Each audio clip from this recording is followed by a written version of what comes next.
One countless heavily armed warriors gathered beneath the brilliant, pale glow of the moonlight, raising their blades high, ready for battle. They charged forward with a deafening, bloodthirsty war cry toward the wicked demon, though their opponent was only a white-haired boy already bleeding from battle. Still, he refused to wait for his enemies to strike first, instead throwing himself directly into the clash. The knight, standing directly in the warrior's path, froze in utter shock, completely unprepared for the attack to hit so fast. Without pausing for even a single second, Knox unleashed his devastating dark energy to slaughter his enemies. Nearby, the surviving warriors stared around in absolute panic, unable to comprehend the sudden carnage. Yet the young demon was far from finished. Tensing his entire body, he prepared for his next move, ready to charge forward with raw, furious strength. He channeled his chaotic power deep into the earth to strike from a blind spot. Within a split second, that power exploded violently from beneath the soil, obliterating everything in a massive wave of destruction. The targeted soldiers had absolutely no chance to react, leaving them completely helpless against the deadly blast. As a result, everything dissolved into a hellish nightmare where survival was practically an impossibility. Even Knox himself stood on the absolute verge of collapsing completely. It seemed highly unlikely he could keep fighting after taking such a heavy toll. Unleashing that massive spell drained almost every bit of his remaining stamina. He knew he had finally pushed his frail body past its limits. Attempting to stand, he caught the sound of heavy boots approaching through the smoke. The air instantly grew heavy as a female knight stepped into view. Confronting him immediately, she desperately demanded to know why he had committed these horrific atrocities. Honestly, can you really blame her? The ultimate question was why he had sold his soul to a demon and betrayed his own brothers in arms. She held back her blade, pleading for an explanation from Knox von Reinhafer. Our young hero immediately wondered if he had truly betrayed his own friends. But from his own point of view, things looked entirely different. Knox von Reinhafer firmly believed his so-called comrades were the ones who truly betrayed him. Desperate, she begged him to stop making excuses and explain his twisted transformation. Yet our hero did not mind sharing the tragic path that had led to this moment. It all truly began back with that initial, chaotic crash landing. At that exact moment, a digital system screen suddenly materialized to announce his incredible victory. He had finally beaten the first chapter of the game, Prophetic Dream. This milestone took him 27 grueling attempts, proving his life was just a game. Wait, it is just a game. He was only behind a monitor. Exhaling a slow puff of smoke, the young man smiled at his immense success. He cleared every hidden achievement, but a grim reality still loomed over him. According to medical predictions, he had only 1 month left. Flashback to 2 years earlier, right when the devastating diagnosis was first delivered. When the news broke, the head specialist gently urged young Yu Chan to remain calm. The physician already knew the boy had been bounced from clinic to clinic. The boy was transferred to them after exhausting options at other hospitals. Constantly changing doctors had left him exhausted. The specialist wanted him to understand that this new clinical trial was his very last hope for survival. Change his diagnosis. In the end, the only real help they could offer was to prescribe heavy painkillers, warning him not to abuse them. Because of this, the young man spent 2 whole years completely resigned to his dark fate, waiting for death. Honestly, his failing health was not getting any better, so he just stayed cooped up inside, playing computer games.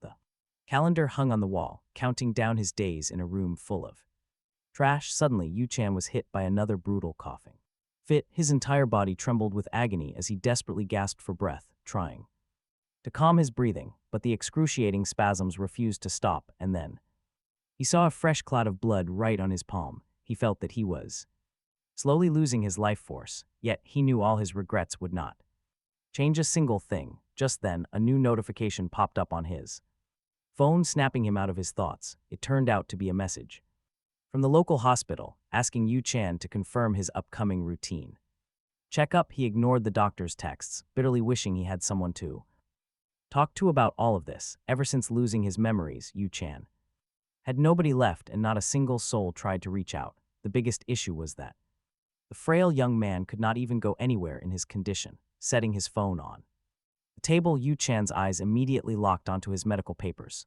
There were also pamphlets from churches inviting the sick to accept their Suffering as a test from God, in anger the young man crumpled up those useless flyers and tossed them away. Just then he noticed a new alert on his computer screen. Despite his heavy mood, his focus instantly shifted to the display. The video game on his PC was asking if he wanted to start a brand new run. Yu Chan decided not to decline, immediately thinking about which character build he would play this time.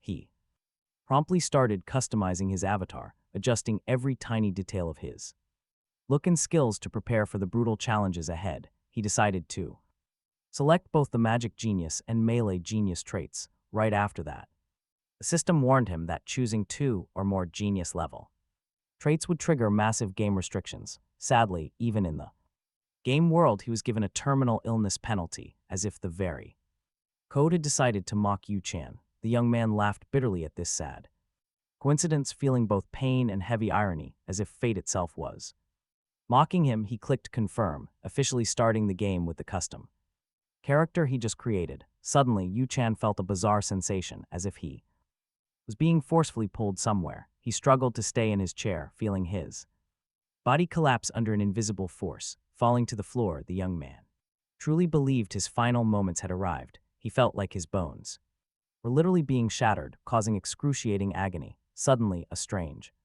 system alert flashed, stating that an unauthorized character name change had occurred, and full soul synchronization was beginning. Just a few seconds later, the setup was complete, and Yu Chan literally moved inside the game. He woke up gasping in an unfamiliar bed, desperately trying to come to his senses and figure out exactly where he was after everything that had happened. He bolted out of bed. Yu Chan had to inspect this completely unfamiliar room. It was impossible to grasp. This bizarre situation made absolutely no sense. The feelings were just too alien. Suddenly, he felt a powerful wave of déjà vu, like he had seen this place before. Yu Chan looked around. Scanning the chambers, he suddenly realized a highly unpleasant, deeply disturbing fact. Our hero caught his reflection in the mirror. He was not in his own body. Worse, he had just inherited the absolute worst playable character in this fantasy game. In the reflection, he saw the sharp, lavender eyes of Knox von Reinhafer, the notorious main villain and ultimate boss. Knox was also a prominent member of the third most famous family in this entire world, whose elemental attribute was darkness. He was directly linked to the world's most dangerous syndicate, the Sleepers. Knox was also the youngest of the 5 Reinhafer children. This house was famous for producing legendary generations of elite swordsmen and master mages. Yet, within this gifted family, Knox was the ultimate black sheep. Lacking any magical talent, the young man grew to resent the entire world, eventually making a dark, forbidden deal with the devil. Stunned, Yu Chan stared blankly at his new reflection and touched his face. This unbelievable situation was entirely real. At that moment, a sudden system notification materialized. The bright, glowing screen instantly grabbed his focus, displaying key information about Knox Reinhafer, his perks and terrible debuffs hovering right before his eyes. The main character quickly scanned the detailed stat window, displaying all his personal attributes. He stared in absolute disbelief at his pathetic 2 points of stamina. That was a pitiful amount. His severe debuffs listed a terminal illness, physical weakness, cold sensitivity, vulnerability to disease, and mental obsession. Worse, this villain had exactly 1 year left to live, making survival nearly impossible. This was all because Yu Chan had wanted to make Knox match his own tragic reality. He wanted this villain to suffer from a terminal illness, completely stripped of any future. But the unfortunate gamer never imagined he would actually have to survive inside his body. Right then, Yu Chan received a sudden alert, with zero clue about its sender. The system greeted him, stating that from now on he would be officially addressed as Knox Reinhafer. This unexpected greeting made him tense up. As he tried to understand how the game knew his real name, he instantly recalled that the name Yu Chan was given to him by his parents, who had mysteriously vanished years ago. Following this realization, the young man understood that someone had deliberately dragged him into this fantasy world. Furthermore, this unknown entity knew everything about his past, which was completely erased from his mind. Meanwhile, the mysterious entity behind the scenes noted that they had not seen him in ages. The entity added that Yu Chan had performed exceptionally well over the past 2 years, earning this bizarre return. The System welcomed him once more, offering congratulations on his long-awaited homecoming. With no other choice, Yu Chan accepted that he had transcended into a different reality. This fantasy world was vastly different, both terrifying and wondrous all at once. From now on, this place was his new life. Knox Reinhafer knew that every single move he made would shape an incredibly uncertain future. A path of harsh trials. Meanwhile, a mysterious voice reached out through the system. The sender claimed they could not reveal their identity just yet, but at the same, they promised to be a powerful ally to our main character, for the time being. The voice urged him to enroll in Elden Academy to build up his real strength, there ensuring he stayed close to the original storyline. Soon, the blue system window displaying the letter began to fade away, which only annoyed our young hero. He had been given far too little information to work with. He paused to collect his thoughts. It was time to get his head straight. He knew exactly what had happened. He was reborn as the ultimate final boss of the game. Talk about a nightmare start. Should he really follow a storyline that practically guaranteed his own doom? That was the big question. He recalled the mysterious words of that unknown contact, reminding him that his very soul was now bound to Knox Reinhafer. Still, he had absolutely no reason to reject a chance at recovering his lost memories. With that in mind, our main character made a final, firm decision. He would follow the game's script to the letter, no matter what it took. Because it was his only hope of recovering his past, Knox Reinhafer held on to the hope that he could survive this deadly fantasy world. To do that, he had to become the absolute worst villain imaginable, showing zero mercy. In a way, this cruel new life felt strangely familiar to his old one. Before losing his memory, Yuch Chang had been facing a terminal illness back home. Every single passing second was haunted by the shadow of an early grave. He spent his entire previous existence in the suffocating grip of absolute terror. Now only the setting had shifted, but he already knew this game inside out. He had complete mastery over this fantasy layout. For starters, he needed to check the current date. The system screen displayed the date as February 4th, 1812. That meant he had exactly 1 year left to enter the academy. Knox Reinhafer was not exactly thrilled with the news, as time was running incredibly short. No matter what, he was ready to begin his 28th playthrough of this game. Eager to make his move, our main character finally stepped out of his room. However, his physical body was so terribly frail that a sharp pain instantly shot through his arm.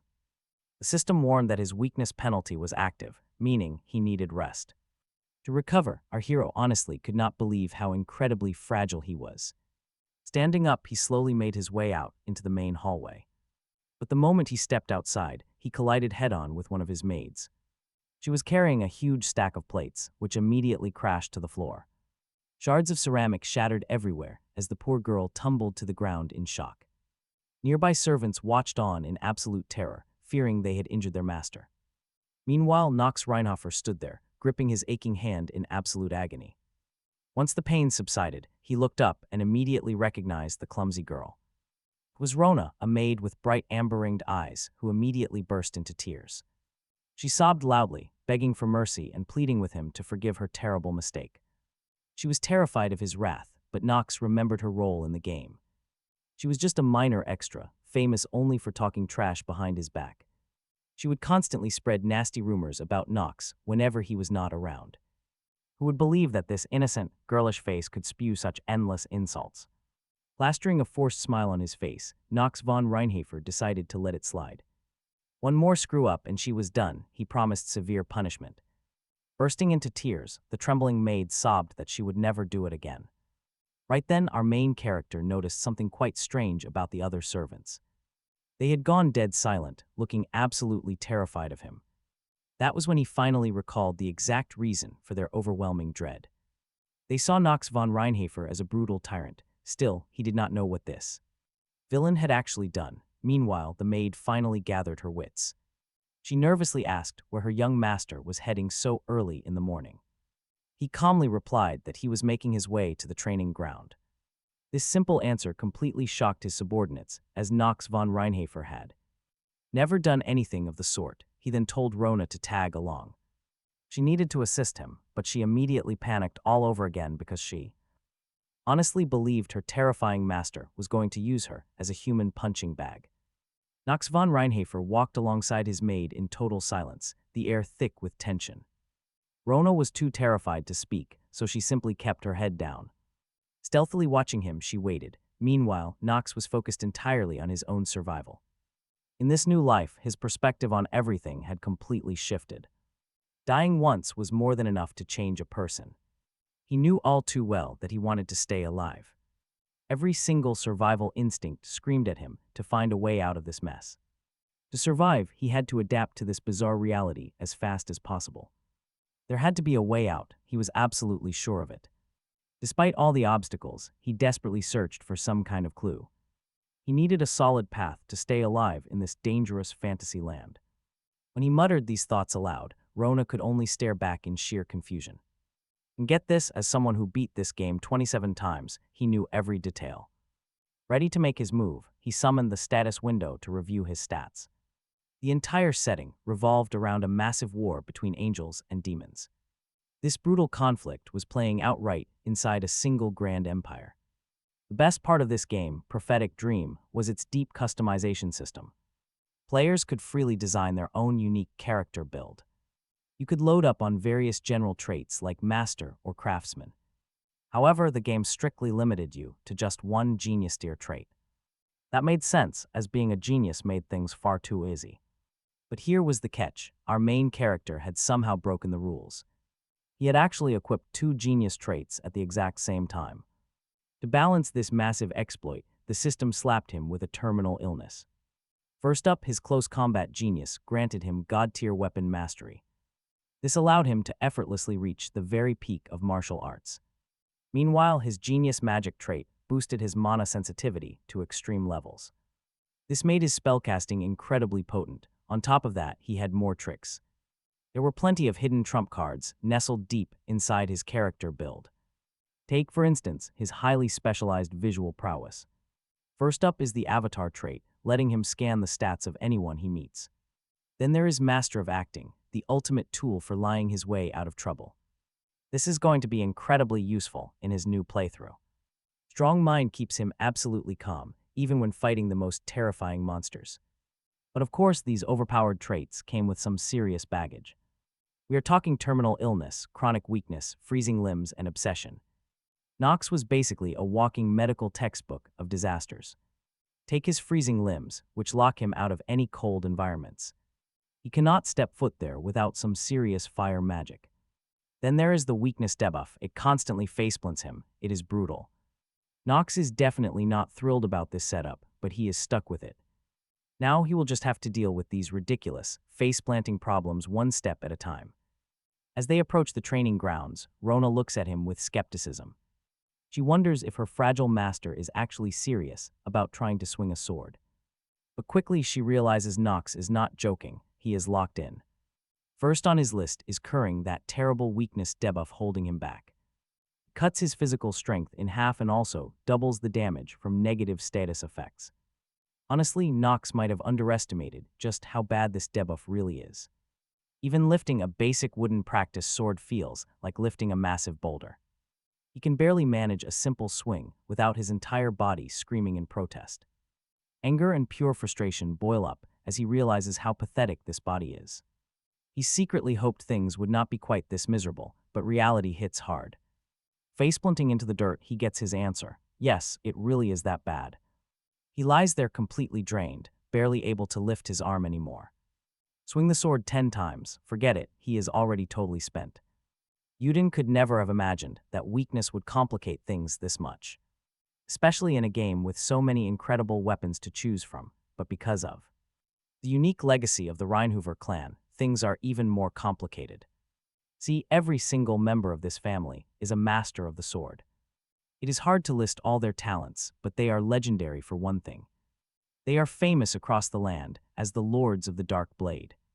Their legendary sword style is infused with the powerful attribute of pure darkness. This style was founded by their great ancestor, who passed down his legendary blade. It has gone from one generation to the next, remaining an absolute family treasure. Knox knows he will not be wielding that legendary blade anytime soon. That is just a harsh, painful fact. He has to accept it. But even without the family sword, being born into this clan has major perks. For starters, there is the money, which is going to fund his rapid growth. In this fantasy world, the Reinhafer family sits at the absolute peak of wealth. This means even a supposedly useless son like him can live in total luxury. He could easily afford to never work a day, total peace. In fact, Knox's father, Theo, does not even care how his son spends it. But Knox is not about to just waste this fortune on lazy living. Because deep down, this character desperately craved recognition. No matter how you look at it, this wealth is going to be incredibly useful. That is a massive sum of money, but right now, Knox Reinhafer has no time to worry about finances. He has to focus every bit of his energy just to keep standing. Fortunately, he is not completely alone. Rona is around to handle the errands, since Knox Reinhafer cannot travel far on his own. In fact, she just returned with the exact items the young master requested. Our main character specifically needed a simple wooden sword, fresh water, and a towel to begin his training. Naturally, the young maid is completely stunned, wondering if Knox Reinhafer is actually going to train. Noting the empty courtyard, the young master signals for the girl to step closer. This makes the servant absolutely terrified, immediately bracing herself for the worst. She fears the notoriously cruel heir is about to strike her, so she tearfully begs for mercy. Knox Reinhafer is deeply baffled by her bizarre reaction and all the dramatic nonsense she is spouting. He simply grabs her gently by the ear, telling her to quiet down and pay attention. Leaning in closely, the boy whispers his actual instructions, keeping his voice barely audible. Rona is utterly shocked to hear how much gold he plans to throw away. To her, the purchase is pointless. Still, Knox Reinhafer shuts down any further complaints. He coldly tells her to just do her job, leaving her to sob and plead for patience.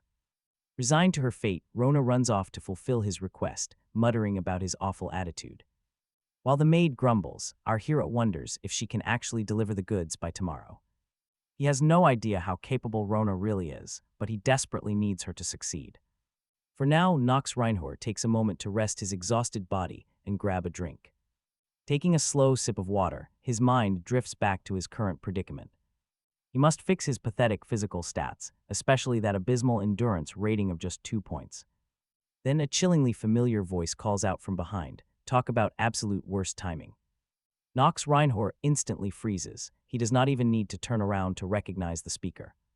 Standing right there is the formidable family butler, Rudolf Elnar. He is a dangerous opponent. This calculating butler manages the entire mansion's budget, making him someone who cannot be ignored. He also acts as a close advisor to the family patriarch, Theo von Reinhafer. If the butler gets suspicious, he could easily ruin all of Knox Reinhafer's plans. Normally, Rudolf Elnar ignores the useless youngest son entirely. This sudden interaction is highly unusual. To navigate this trap, the boy has to rely on pure acting and quick wits. He immediately triggers his master of acting skill, preparing to put on a flawless performance. Smiling politely, he casually asks if the family head has completed his daily duties. Butler confirms he has, but quickly mentions he carries a direct order for Knox.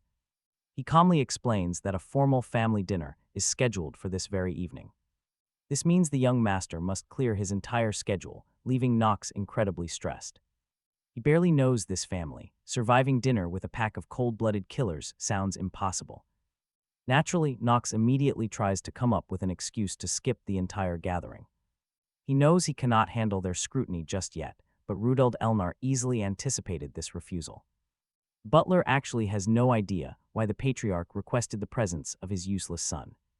He simply explains that an exceptionally prestigious guest from the Steele family has just arrived. She is visiting specifically to train alongside the elite knights of the Reinhafer household. Because of this, his father will tolerate absolutely no absences at the welcoming feast. Knox Reinhafer sighs heavily, knowing he cannot afford to anger his powerful father. Rudolf Elnar watches closely, intrigued by the young master's unusually calm demeanor. He points out that Knox Reinhafer seems like a completely different person today. Knox casually arches an eyebrow, asking the butler what he means by that. He explained that the young master had never touched a sword before, yet now he did. He had come to train on his own, making Rudolf wonder what prompted this sudden change. Why was he suddenly so active? Knox knew he had to handle this situation carefully. The sudden shift looked far too suspicious, so with a cold, firm voice he spoke. Knox made it clear that a mere butler had no business meddling in his master's affairs. Unless, of course, the master allowed it. He added that whatever his personal reasons were, they were absolutely none of his servants' concern. Hearing this, Rudolf Elnar knew better than to push back against Knox Reinhafer, choosing to keep his mouth shut instead. Avoiding any conflict, the old butler bowed low and quickly apologized for his sheer audacity. Knox didn't say another word. He simply turned on his heel and walked away. As he left, the butler who had been washing his back kept thinking about how the young master had truly changed and realized he needed to report this to his father. And Knox Reinhafer finally managed to slip away. He could finally let out a massive sigh of relief, having been under an immense amount of pressure the entire time. Knox certainly didn't expect to face this kind of tension so early on, especially since he was already being dragged into the main plot. He couldn't help but wonder what would happen if his obsession trait activated right now, knowing the butler would keep a very close eye on him. For now, Knox decided to put those worries aside, since he knew there were much more pressing problems to deal with first. Specifically, he needed to think about the mysterious young lady from the Lane family, the one Rudolf Elnar had mentioned. Meanwhile, as the entire household gathered together for dinner, several family members laughed at the fact that Knox actually dared to show up, but Knox refused to take the bait, completely ignoring their obvious provocations. Instead, he remained perfectly calm, which only annoyed his brothers, Hartz and Alan. They sneered, telling him to lighten up because his sour mood was ruining the meal for everyone else. The twins were honestly shocked that Knox had even decided to show up tonight, practically unable to believe this sudden turn of events. They even mocked him for finally letting the housemaids look him in the eye for once. Knox, however, was just highly annoyed by how much these two brothers reeked, even though he hadn't even bothered saying a single word. Suddenly, every maid in the room bowed low as a heavy presence entered the hall. It was none other than Knox Reinhafer, the powerful head of the family. Knox instantly tensed up, noting that his father didn't arrive at the banquet alone. Standing right beside him was an honored guest, who immediately offered a warm greeting. The young girl introduced herself to the room as Dahlia von Stylen, expressing her absolute pleasure to meet them all. Knox Reinhafer then went on to announced that she had arrived to study the arts of knighthood under their roof and would be staying for a while. Hearing this, Hartz and Alan sat up, suddenly very interested in the beautiful new guest who would be training alongside them. Their father made it clear that he expected everyone to treat her with utmost respect and kindness. Meanwhile, Knox's mind was racing as he desperately tried to recall Dahlia's background, and here is the crazy part: she is actually a key figure from his prophetic dream. But her role was even more terrifying. She was destined to become the mortal enemy of the future villain, being the very first person to run a sword through his chest. Right then, his father noticed that even the usually distant Knox, who usually despised these gatherings, actually graced the meeting with his presence. The main character avoided looking at the girl, knowing exactly how tragic their story would end. But Dahlia von Stylen was just left baffled by his cold shoulder. She could not understand why he reacted so weirdly to her. Meanwhile, the patriarch finally gave the green light for everyone to begin their meal. Since the entire family had gathered, while Knox dug in and enjoyed his food, he felt his brothers watching him with pure suspicion. Just then, Hartz and Alan turned to their father, bringing up a crucial decision they needed to make.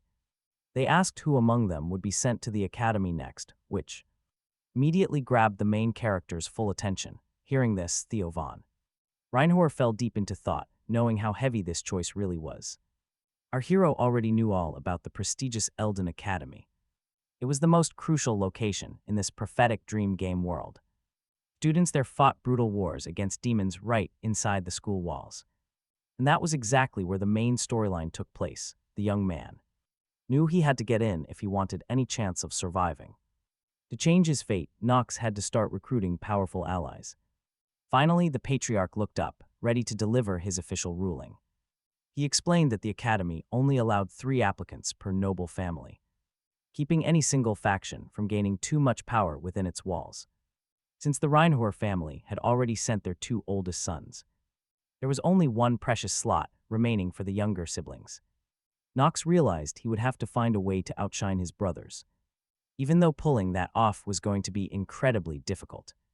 Right then, their father announced they would follow their ancient family tradition. Having lived through this before, our main character knew exactly what was coming. It meant only one thing, a direct, high-stakes duel between brothers. Theo von Reinhafer was stunned when his youngest son spoke up first. Confirming Knox's thoughts, he declared the tournament would begin in 1 month. Hartz and Allen immediately scoffed, telling their weak brother to stay quiet. They warned him not to embarrass himself since he could never handle them. They laughed in his face, mocking that Knox probably could not even hold a sword. But our hero was not about to stay silent under their arrogant mockery. He coldly warned them that they would understand soon enough. Once they were down on their knees, licking his boots and begging, his brother could not believe his audacity, wondering where this sudden backbone came from. Knox knew he was facing a grueling road to get into that academy. But he was not about to sit back and take their garbage anymore. He was going to claim that spot. Honestly, you have to respect his confidence. He was absolutely sure the final ticket belonged to him and him alone. Theo von Reinhafer watched the exchange with a growing sense of unease, realizing his youngest son was behaving like a completely different person. The brothers stood frozen, completely speechless at Knox's sheer confidence. They had absolutely no idea how to react to his sudden arrogance. Then, Dahlia von Stylen, clearly amused by the unfolding drama, decided to step in. With a quiet smile, she noted that the young master was indeed very confident. Outwardly, Knox didn't show a thing, but deep down, panic was starting to set in. He couldn't shake the nagging feeling that he had just attracted some totally unnecessary attention. It was a massive headache. Dinner finally ended. Theo von Reinhafer received a detailed report from his assistant, realizing his son had changed tremendously. Roosevelt Elnar simply bowed low, confirming his master's growing suspicions. His father admitted he would never believe it without seeing it himself. Now the head of the household was left wondering what could have possibly driven Knox to act. He seriously feared that another terrifying case of demonic possession might be unfolding in their household. No matter the cause, the youngest son had officially captured the patriarch's full attention. Because of this, Theo Reinhafer ordered Rudbull to keep a close watch on Knox. He wanted to make sure they didn't miss a single detail of the boy's movements. Meanwhile, out in the courtyard, the maids noticed Knox training relentlessly once again. Whispers were already spreading about an upcoming duel, though nobody knew the real reason behind it. They simply could not wrap their heads around why all he did was run around the estate. Little did they know, Knox could hear their gossip perfectly clear despite the distance. Even though the maids were far away, he caught every single word. He had never actually added this incredibly sharp and highly useful sensory characteristic to his build. Just then the system pinged. His endurance had finally increased by 0.1. Knox knew absolutely nobody in this estate would understand his training. To them, it looked like madness, but it was all about his hidden stats. He could only activate his overpowered close combat genius skill once his stamina reached at least 4.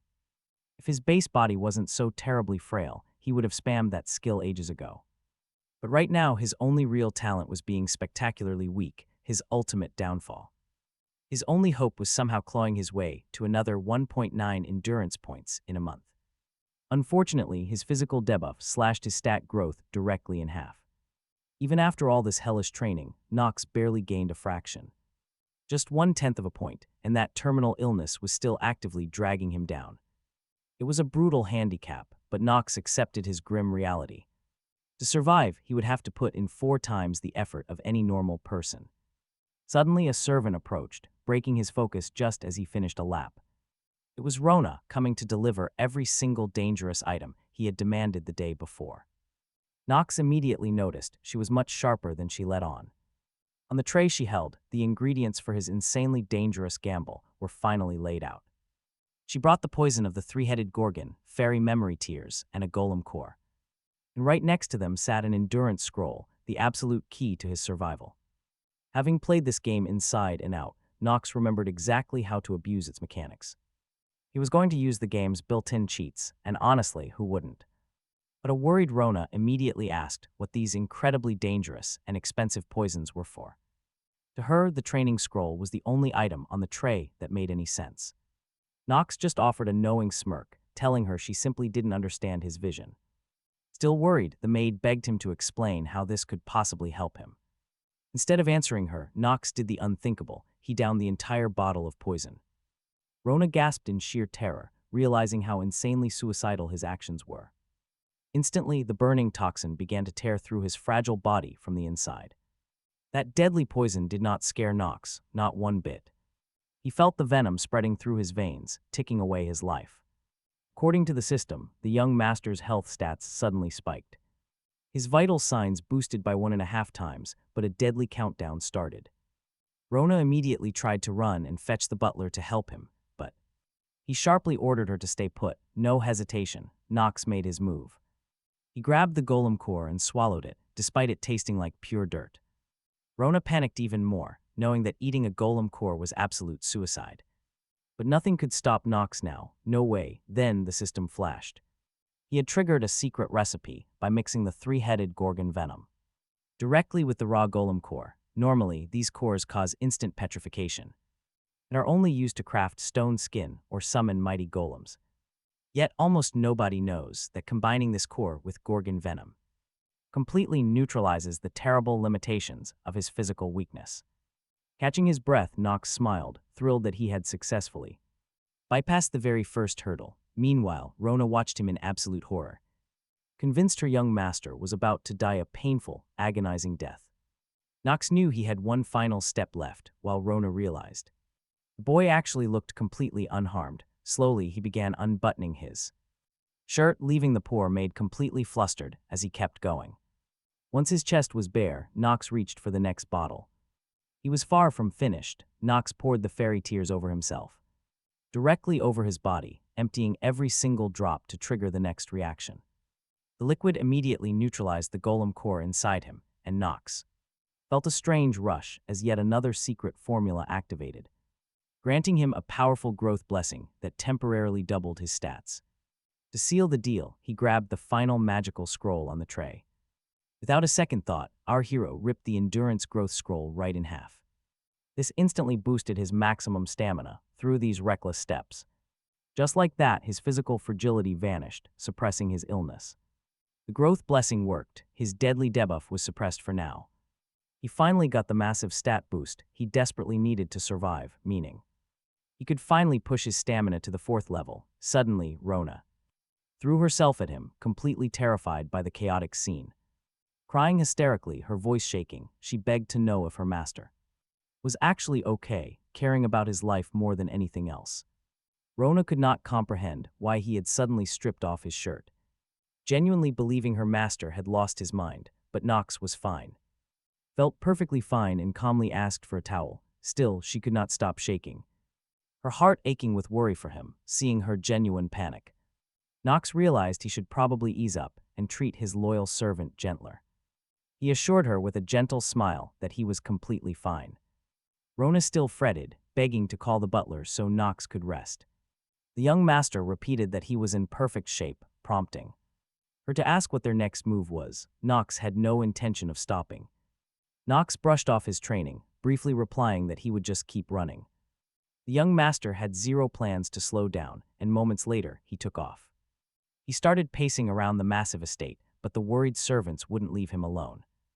They chased behind him, constantly trying to hand him clean towels as he ran. Meanwhile, someone had been watching the young master very intently from behind the gates.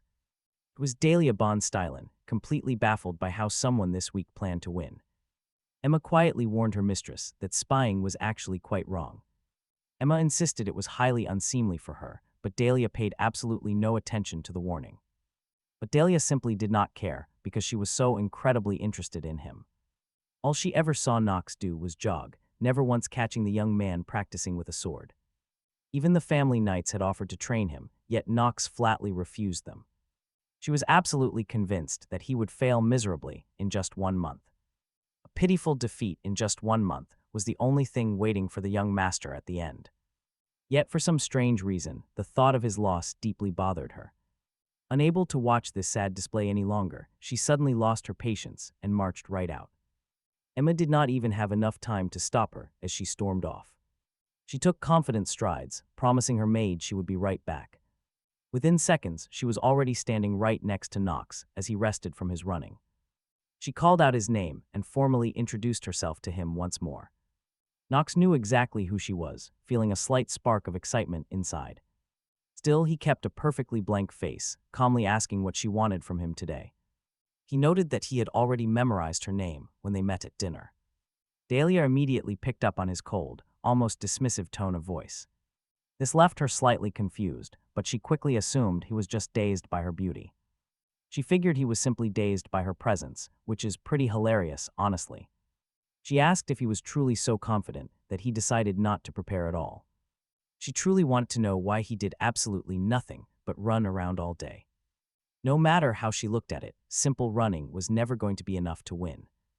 Even Rona, completely out of breath from following him, quietly agreed with her. Dahlia proudly offered to train him. But the young master shut her down instantly with an incredibly cold and blunt response. He didn't need any help, especially not from an uninvited house guest. Hearing such a sharp rejection made Dahlia's temper flare up instantly. Rona immediately tensed up, knowing perfectly well that no noble lady ever likes that harsh tone. No girl appreciates being talked down to like that, and things got incredibly tense. Dahlia ultimately accepted that this stubborn young master had absolutely zero interest in talking with her. She turned on her heel, giving him a rough shove as she left. She mockingly wished him luck with his upcoming defeat, leaving Knox standing there completely unfazed. He honestly saw absolutely nothing wrong with the way he spoke to her. While Rona understood the drama completely, Knox just wanted to focus on his stats. Besides, accepting Dahlia's help would only end up making things far more complicated for the guy. He pulled up the system screen to inspect all the basic details about the young lady. He discovered her main attribute was fire, backed by some incredibly rare traits. She had fearlessness, high fortitude, and was already a master of close combat. Knox had to admit her talent and overall combat potential were absolutely off the charts. On this continent, absolutely nobody could match the legendary 3 pillars of the sword in pure strength. The exact same went for the absolute power of the 4 great mages, and yet young Dahlia von Stylen possessed the raw talent to reach their level. Our main character knew this girl was fully capable of taking down a demon all by herself. He remembered she wielded a unique flame attribute. The novel, with that signature white flame being her absolute trademark, this power is what would eventually incinerate Knox, the traitor of humanity. Because of that, our hero realized it was crucial to build a strong bond with her right now. But at the same time, changing things too much might derail the original plot. And deviating too far from the timeline could bring some pretty dangerous consequences. A whole month flew by, leaving only a few days before the big duel. Dahlia was still staying with the Reinhafer family, constantly pushing her sword training. Her instructors constantly praised her because she mastered every technique. Incredibly fast, it was exactly what you would expect from the stellar genius of the Gloria Steele family. Yet Dahlia found the praise hard to accept, always feeling like she was still so far from being perfect. Her older sister's freezing, critical stare immediately came to mind, which was constantly filled with disappointment, making her feel incredibly small. Dahlia could never seem to stand up to a monster like her sister, so every single duel ended in her utter defeat, leaving her feeling completely helpless. This heavy weight never truly left her mind, even during intense training sessions. Constantly raising doubts about her talent, remembering those failures, Dahlia gripped her weapon with everything she had, channeling that lingering pain into fierce resolve. To avoid another crushing defeat, deep down she still doubted her own path. She wondered if she could ever truly become a knight. She understood that a true knight had to be selfless, virtuous, and sacrifice personal desires. But beyond that lofty ideal, a warrior must relentlessly walk the sword's path. Honestly, who wouldn't wonder how Knox actually planned to close this massive experience gap by doing nothing but simple running exercises all day? The next morning, the crowd gathered to witness the highly anticipated showdown. Dahlia and the elite Reinhafer family took their places to spectate the match. Among them was Theo's first wife, Priscilla, looking exceptionally stern. At that moment, the Lord turned to his trusted advisor, Rudfeld, who was standing right beside him. He wanted an honest opinion on how this highly unpredictable match was actually going to play out downstairs. The butler hesitated for a second, carefully choosing his words, but before he could speak, the referee on the field called for silence from the crowd. He loudly announced that the official entrance duel for the prestigious academy was about to commence. He instructed both young combatants to ready themselves for battle. The smug older brother stepped forward first with a massive, arrogant grin. He looked completely sure of his victory, as if the outcome was already decided. Looking on, Theo Reinhafer asked his advisor for his final thoughts. Considering the track record of the talented young Alan, the butler predicted an easy victory for him. The family head quietly agreed with that assessment. Meanwhile, Priscilla looked incredibly tense as she watched the arena closely. She kept a close eye on her sons, while the butler got the feeling his master saw things in a completely different light. Sure, the young master had changed lately, but the butler was certain it wouldn't be enough to secure a victory. To him, it sounded like pure nonsense. Roval had also walked the path of a warrior right alongside his lord, knowing firsthand that swordplay was a highly complex science, yet for some, it came as naturally as breathing. Years of grueling training and absolute self-belief didn't always make the difference. At the end of the day, some people are just built differently, breaking every single boundary placed in front of them. They force everyone, even those who once stood above them, to bow down to their sheer, innate genius. Even with his doubts, Rudolph couldn't shake the gut feeling that their young master possessed that exact kind of terrifying talent. Just then, a cold, stern voice cut through his thoughts. It was the Lord himself, Theo Reinhafer, pointing out that they could never discount a wild outcome. After all, these boys carried the Reinhafer name, meaning elite talent was in their blood. Meanwhile, Knox faced a frustrating setback on his status screen. His coveted close combat genius trait remained locked, it turned out. He hadn't managed to grind enough endurance points over the past month, sitting at a measly 3.8 points. Meanwhile, poor Rona had been running right beside him, completely lost as to why she was being dragged into this. Knox brushed it off at first, saying it was just for fun, but then he deadpanned, "A servant has to follow their master." The girl heard him loud and clear, but Knox simply smiled and called it her new role. Lacking any power to argue back, Rona could only sigh and accept her fate. Knox couldn't help but chuckle, sensing that she was cursing him in her head. The maid quickly bit her tongue, claiming she would never dream of doing such a horrible thing. Knox just chuckled at the moment, finding her reaction pretty adorable and incredibly silly. Still, he had to admit she was surprisingly tough. Prompted by curiosity, he pulled up his system window to check her stats. What popped up on the screen was wild enough to leave him utterly speechless. His ordinary maid possessed the physical endurance of a grown man. Knox felt a wave of self-pity, seeing how his own intensive training fell short of her base. Rona broke his train of thought, reminding him that night had already fallen. She urged him to rest, since his big duel was scheduled for tomorrow morning. Knox had been so hyper-focused on his grind that he lost track of time. And just like that, the fateful day arrived for the brotherly showdown. Standing on the training grounds, Knox stared down his older brother, Alan. Before drawing his weapon, Alan smugly offered him one final chance to yield. The older brother claimed he was showing mercy, even though Knox was a disgrace. Knox scoffed, seeing right through the act. He called Alan out on his true motive, trying to show off and impress a noble lady from the Steele family who was watching. Amused rather than angry, Knox simply muttered that his brother had awful taste.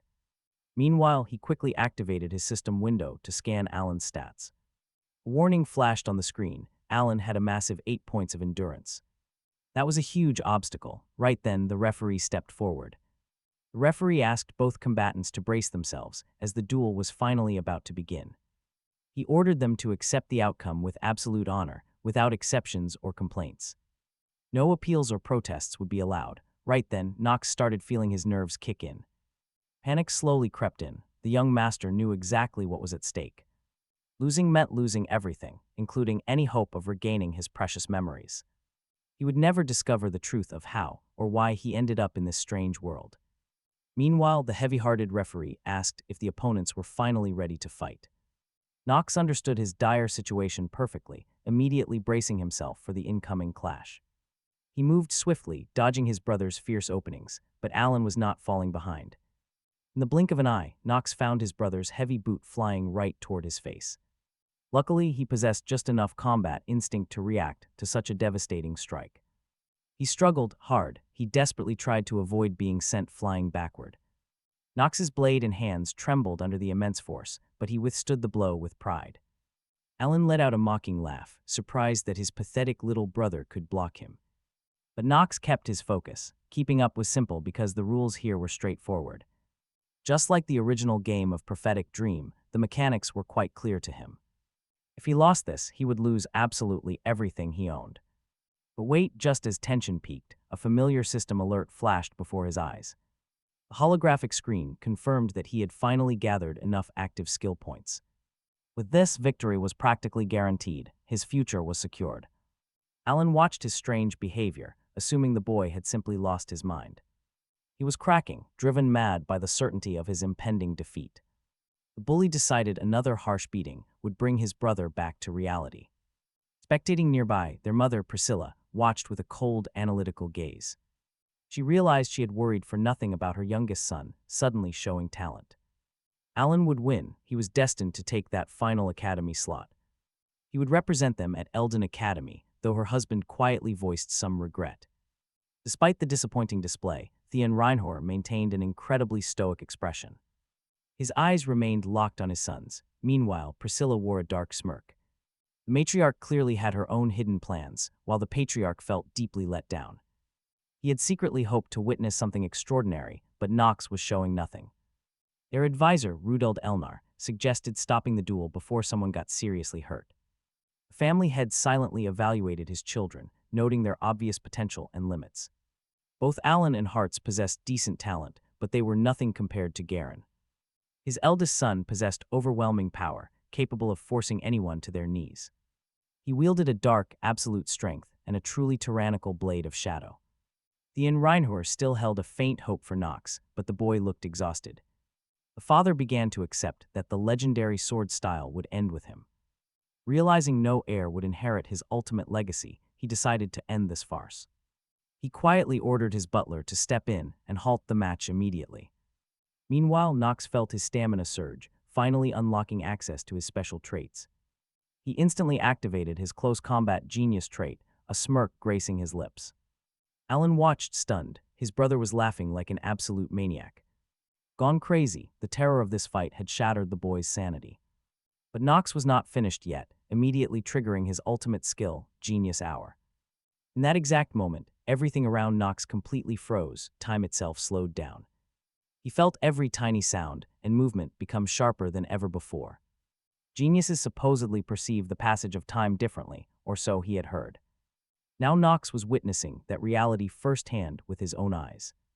The world around him truly felt as though it had ground to a halt. This new ability was clearly boosting his reaction time to an insane degree. It was not that Knox himself had gotten faster, his opponent had just slowed down. Adapting to this sudden shift in perception was tough, but Knox felt zero fear. With his close combat genius trait active, he was in complete control. The young man knew right then and there that victory was already his. In a flash, he easily disarmed his opponent, sending the sword flying. Alan, who was laughing at his little brother just seconds ago, froze in shock. He was not ready for this. Meanwhile, Knox moved with effortless confidence. Every motion was smooth, because he could only see one possible ending here. Alan's blade clattered to the ground, leaving him utterly defenseless and beaten. There was absolutely no way to continue the duel now. Knox landed a clean strike to his arm, completely draining Alan of his strength.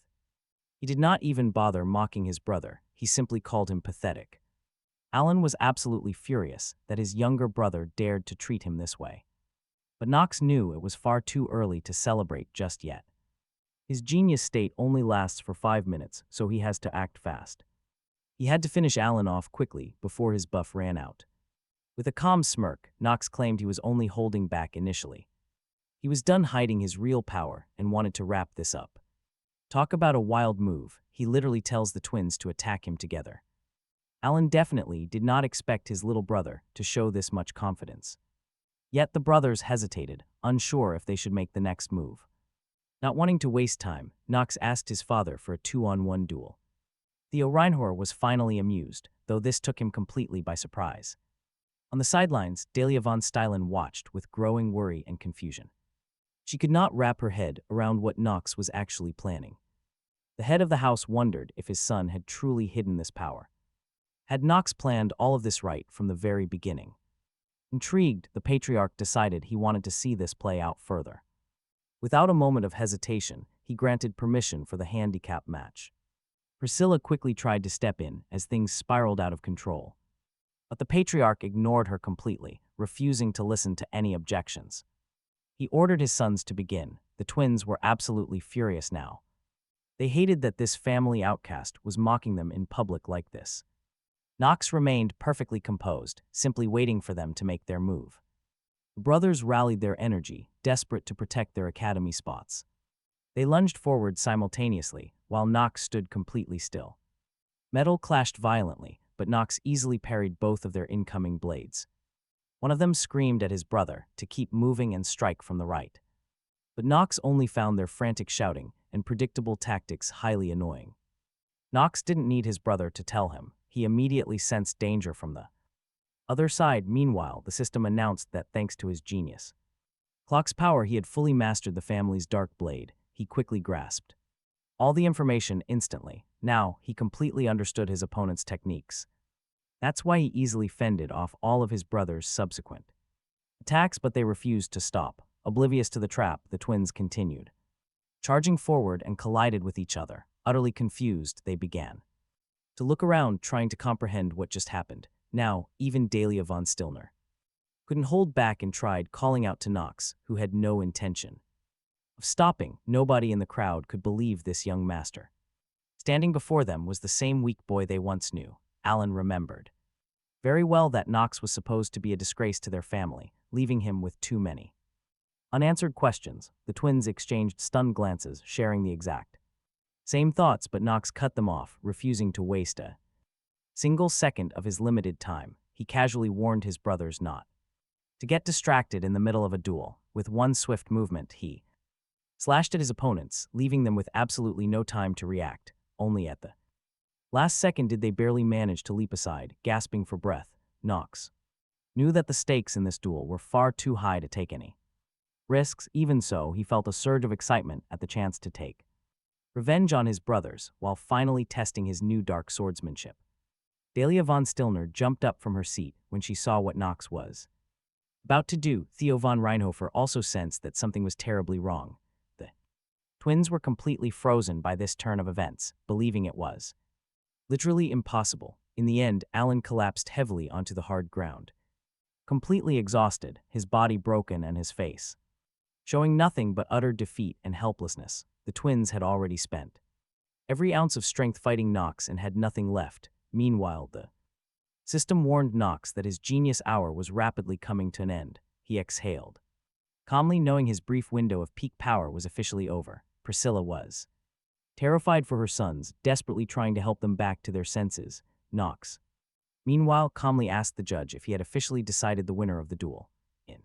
In the end, the announcer declared that the absolute victor of this battle was the young master Knox von Reinhafer. Alan, who had been so humiliatingly defeated, silently cursed his younger brother. His remaining strength vanished, making him drop his weapon onto the arena floor. A dark smirk played on the patriarch's face, having expected this result from the start. Honestly, his approval is chilling. Knox noted his father's slight reaction and smiled right back. After the duel concluded, he offered a brief bow and departed. He walked calmly toward the exit gates without looking back. Dahlia von Stillner couldn't leave things like this and quickly ran after the young master. After what she had witnessed, she knew for a fact that Knox was no ordinary person, but it was incredibly difficult for Knox to keep walking because intense weakness had begun to crush his frail body. Only now did he realize how much he overdid it during the fight, his muscles screaming as he suddenly coughed up blood every single step.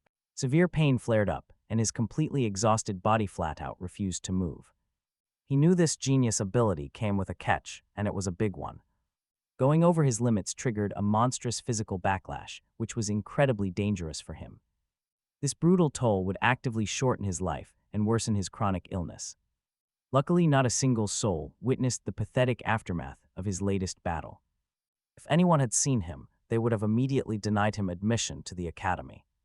But his private thoughts were suddenly cut short by a voice nearby. Dahlia ran up to him, excitedly asking if Knox was doing all right. Taking one look at his terrible state, the young girl was absolutely certain he was in pain. She was convinced he had gotten hurt during that intense battle. Knox was extremely annoyed that the girl had tracked him down to ask more annoying questions. He felt pretty frustrated that she was the one who noticed him. There was no way he could let her find out about his backlash. Desperate to hide his physical weakness, he coldly demanded to know what she actually wanted from him. Dahlia stammered, saying nobody expected a guy with such a weak body to win. She suddenly blushed, which completely threw Knox off guard. In the end, she admitted that her initial opinions about him were completely unfair. Honestly, Knox was not even remotely surprised by her biased attitude because everyone looked down on him. He knew she had not seen him hold a sword in over a month. So of course, her utter shock at his victory made perfect sense. To anyone watching, his sudden combat genius looked like some kind of legendary natural talent. Because of this, she was desperate to learn the secret behind his strength.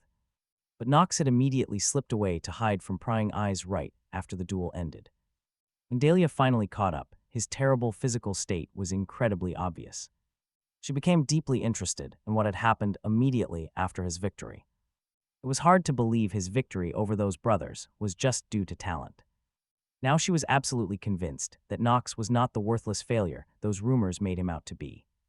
She realized he had actually worked incredibly hard to win. Meanwhile, Knox felt his remaining physical strength fading away rapidly. He began to cough violently as the agonizing pain grew worse with every single heavy breath. Dahlia noticed his struggle and quickly rushed over to help. She asked in a panic if he was all right, but he resisted. Knox instantly slapped her hand away in pure annoyance. He growled out a harsh warning, telling her flat out not to touch him. His voice carried a cold finality, showing just how exhausted he really was. Honestly, this hostile reaction was mostly because he had no clue how to talk to girls. Spending the last 2 years glued to computer games had completely ruined his social skills. Dahlia certainly did not expect Knox to react with such blunt, cold rejection. Feeling incredibly embarrassed, the young girl backed off and apologized to him. Knox was actually quite surprised to see her acting so humble around him. She openly admitted that she had totally misjudged him from the very beginning. The girl confessed she assumed he was not serious because she had heard he was weak since birth. She had fully expected him to collapse the moment things got slightly difficult. Because of her unfair prejudice, she sincerely wanted to make things right. Dahlia agreed there was very little point in continuing to hold onto her foolish pride. Worthless, noting that even Emma had her own bias, the young master simply stood there speechless. He watched her closely. He noticed that she remained completely honest. She carried the true spirit of an honorable knight. Knox quickly forgave her. He fully understood that confessing her guilt must have been deeply difficult. He asked her not to reveal his secret. Dahlia promised him immediately, her voice steady and filled with absolute certainty. Her steady gaze was completely sincere, and she kept her eyes locked directly on his. The young master already knew. She never made cheap, empty promises. Indeed, there was no trace of falsehood in her eyes. This only deepened his trust in her. Finally, he turned to walk away, offering one last piece of advice.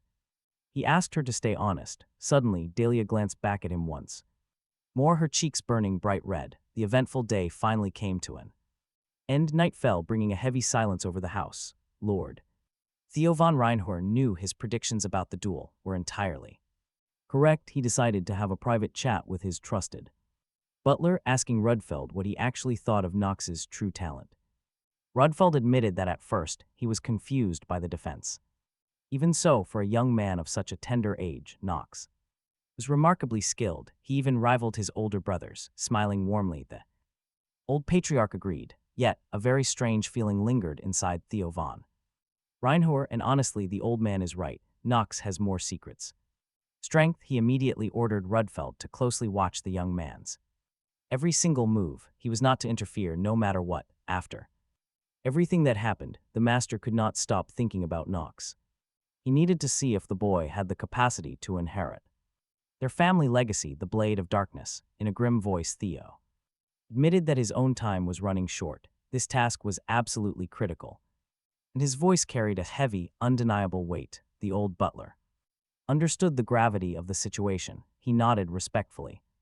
Rudfeld bowed deeply, promising to do everything in his power before departing. Meanwhile, a sudden system alert chimed in Knox's mind. He had completed his training. 3 stat points were rewarded. He could spend these points to boost his skills, but first, he had to decide where to invest. Knox immediately remembered his past. Struggles, he had run nonstop for a whole month just to get 2 endurance points. This task was much easier. He opened his status window to make his choice. He certainly did not want endurance. Instead, Knox dumped all 3 points into his luck stat. After all, luck is not a stat you can raise with sweat, and it was easily the most valuable attribute inside Prophetic Dream itself. With that sorted, Knox decided to test his fortune. The system notified him that since he beat the game 27 times, he deserved a free spin on the Wheel of Fortune. Knox was ready. He refused to waste another single second, eagerly spinning the massive wheel to claim his reward. A strange machine materializes out of thin air right before him. Knox is still completely amazed to see all this in real life, barely believing he actually stepped inside the game. Approaching the magical machine, he gently pulls the heavy lever. He calculates that with his high luck stat, getting something average or better is as high as 95%. Suddenly, the machine shakes violently, deciding what kind of reward Knox will get. He already knows that common items have no aura, while average tier things glow with a silver light and good ones shine gold. The best treasures of all burst with a rainbow aura. He is really hoping for that. At last, a prize ball rolls out of a small slot at the bottom. Knox watches calmly, eager to see what he pulled, and just like that, he is absolutely thrilled to see a brilliant gold glow. Knox immediately unfurls the scroll to check out his brand new skill. He can barely believe his eyes. He actually managed to pull the Storm of Lords. Once activated, any enemy with lower overall stats than him will instantly lose a fifth of every single attribute. It is an absolute jackpot. Because this debuff is incredibly broken. But wait, he still has one more reward left. The system prompts him to use another single-use scroll. He knows exactly what he is getting next, since the reward is already determined. Knox does not hesitate for a second. He is waiting for the Reinhafer heirloom to drop into his hands, an ancient artifact packed with secret, game-changing power. Capable of shifting the entire balance of this world, Knox is pretty sure this skill will be crucial, especially since Theo will soon summon all his sons back to the estate. And that is his cue to show off his new powers. Knox also realizes it is time for his brother to return to the Reinhafer mansion.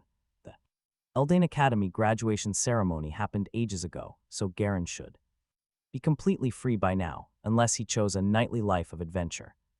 Our hero prepares himself for the inevitable. He will have to compete directly with his own brother for the relic. There is zero time to rest. On the bright side, he is confident that Dahlia will not be a problem anymore. Having played countless games, Knox knows a character like her would never break her word. He falls asleep peacefully, believing she will finally leave him alone, but the very next morning he runs right into her and she seems to be actively searching for him. So much for that theory. His assumptions about her leaving him alone were way too hasty. He honestly cannot fathom what Dahlia wants from him now. Didn't they settle all of the most important details just yesterday? It is still pretty tough for her to deal with his blunt, direct attitude. Regardless, Knox wants to get straight to the point and find out what she is actually after. As it turns out, she simply wants to know how he managed to grow so powerful so fast. She is looking for him to ask for backup. Her face is full of fierce determination, and her eyes shine with hope that he will not turn her down this time. Knox really did not expect her to keep pushing him like this. Knox has absolutely no idea how to respond to this highly unnecessary request from her. After her month of secretly following him, Dahlia already saw everything firsthand. She is totally flustered. Honestly, she never expected him to notice her tracking her every move. Knox turns to leave, but she has zero intention of letting him. Not a chance. Dahlia demands a quick fight to prove her skills to him. This sudden boldness immediately reminds him of how much she craves her sisters. Deep recognition. Knox stops in his tracks and turns around to offer her some real advice. First, he tells her to find what she is truly good at. Hearing this, Dahlia freezes completely in her tracks and contemplates. His words sink in. She tries to comprehend their actual meaning. What exactly is he trying to tell her? She stands there lost. Honestly, Knox has absolutely no idea what else to say to comfort the poor girl. He has never done this before, so he tells her to stop comparing herself to others. Knox immediately tries to make a swift exit. Embarrassed by his own awkward speech, Knox practically runs right out the door. Dahlia is deeply upset that he abandoned her, but Knox can finally breathe. He lets out a massive sigh of relief now that she has finally stopped pursuing him. For today, he firmly believes keeping his distance is the only way. There is absolutely zero point in training a girl who is destined to kill him. Meanwhile, the entire Reinhafer family gathers outside in the mansion courtyard. They are all waiting patiently right at the very entrance to the Reinhafer stables. Besides their immense power, this family is famous for their legendary horses. Right on cue, the butler arrives to greet the patriarch of the family. He politely asks the lord if there is some specific reason he was summoned today. Theo gets straight to business. The siblings already know what is happening. Today, each of them must choose their own loyal steed. A trusted partner who will carry them through a lifetime of brutal, endless battles. Knox already figured this out, but his heart is still racing. After all, horses on this vast continent are treated as sacred beasts. Because of that, this entire selection is taken extremely seriously. Any future mage or knight must plan out their choice of mount extremely carefully indeed. Your mount is your ultimate lifeline. Naturally, the Eldane Academy teaches riding. Knox knows this exact riding skill is absolutely vital for the late game. But here is the catch. You cannot just swap mounts whenever you feel like it. New horse is only allowed if your current one tragically dies. Plus, high-tier teleportation magic is just way too expensive for their regular daily travel. He hates these realistic inconveniences, but he has to accept them. With long journeys ahead, a steed is his only reliable travel option. This means he must do whatever it takes to claim the absolute best steed here. Theo von Reinhafer steps forward and announces that Knox will pick first. As the recent duel winner, he gets priority, leaving the twins absolutely green with envy. They can only watch in envy. Knox is absolutely loving this. In just one single day, his entire family's attitude has completely shifted. A smirk plays on his face, while Theo von Reinhafer watches him with absolute pride. He is highly curious to see exactly which legendary mount Knox will choose. He knew his choice of horse would speak volumes about his character. Right then they turned. Every horse nearby started running toward Knox. They sensed his determination. They were responding directly to his powerful presence. He noticed it immediately. These horses were actually quite cute. Their friendly eyes shone, coaxing a relaxed smile from the young man. But looks lie, none of them were what Knox truly wanted. They seemed attractive, but his actual choice was still waiting. Suddenly, he spotted one beast that stood completely apart from the rest. An elegant gray stallion stood there, paying absolutely no attention to Knox. Deciding not to waste time, the young man walked straight toward him. Turning directly to his father, the boy announced his final selection. But his brother knew something about this stallion, looking deeply surprised. The choice shocked everyone, and even Theo von Reinhafer grew tense. His proud father was in absolutely no hurry to accept this choice. In all seriousness, he offered Knox one more chance to pick another. Knox was surprised by the refusal, unable to understand the problem. He figured his father was convinced he had made a terrible choice. Confident in his decision, Knox quietly pulled up the stallion's status window. The system screen appeared. He was looking at a young obsidian horse. Even better, its perfectly compatible attribute was the element of darkness. He recalled that most pets in this game were divided by rank. Depending on their growth potential, that rank could be upgraded higher. Ultimately, this horse was fully capable of reaching the absolute highest rank. Obsidian steeds were easily the rarest breed of horses in the world. Their very name was a direct reference to an indestructible, fireproof stone. He knew his father would have kept this beast if he knew. But Knox also saw the terrible truth. This stallion was extremely sick. Its stat bonuses were heavily limited, and the creature was actively dying. The poor stallion had barely 2.5 days left to live in this world. Despite the looming death sentence, Knox stood firmly by his bold choice. He secretly smiled. With his gamer knowledge, he could easily save it. Theo von Reinhafer still could not comprehend this seemingly bizarre selection. He suspected the boy merely saw a reflection of himself in it. To him, both the stallion and Knox were just weak-willed couch potatoes. With a cold warning, he told Knox not to regret this later. Theo Reinhafer didn't want to waste another second, so he turned away. The cold departure left the twins feeling entirely abandoned and upset. Knox hadn't expected his father to get so angry, leaving him confused. Sensing the awkward silence, Rudolf Elnar stepped in to help the boy. He warmly asked if the young master had decided on a name for his pet. Knox hadn't thought about it, but the stallion began to cozy up. The young master honestly never expected this dark beast to be so gentle and sweet. An idea instantly came to him. He wanted to keep it simple.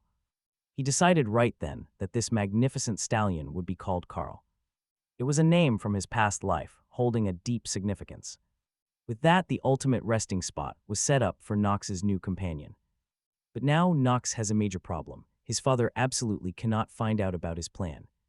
His only option is sneaking the horse right into his bedroom. Knox just stands there staring. He wonders what to do next. Surprisingly, Carl stays quiet and calmly looks back. The beast just observes his new master. Knox senses something deep in those eyes. They are burning with an intense will to live. A sudden, deep connection sparks between them. This stallion is a fighter, just like Knox himself. He makes a silent promise. They will stand on the battlefield together. He calls out for Rona.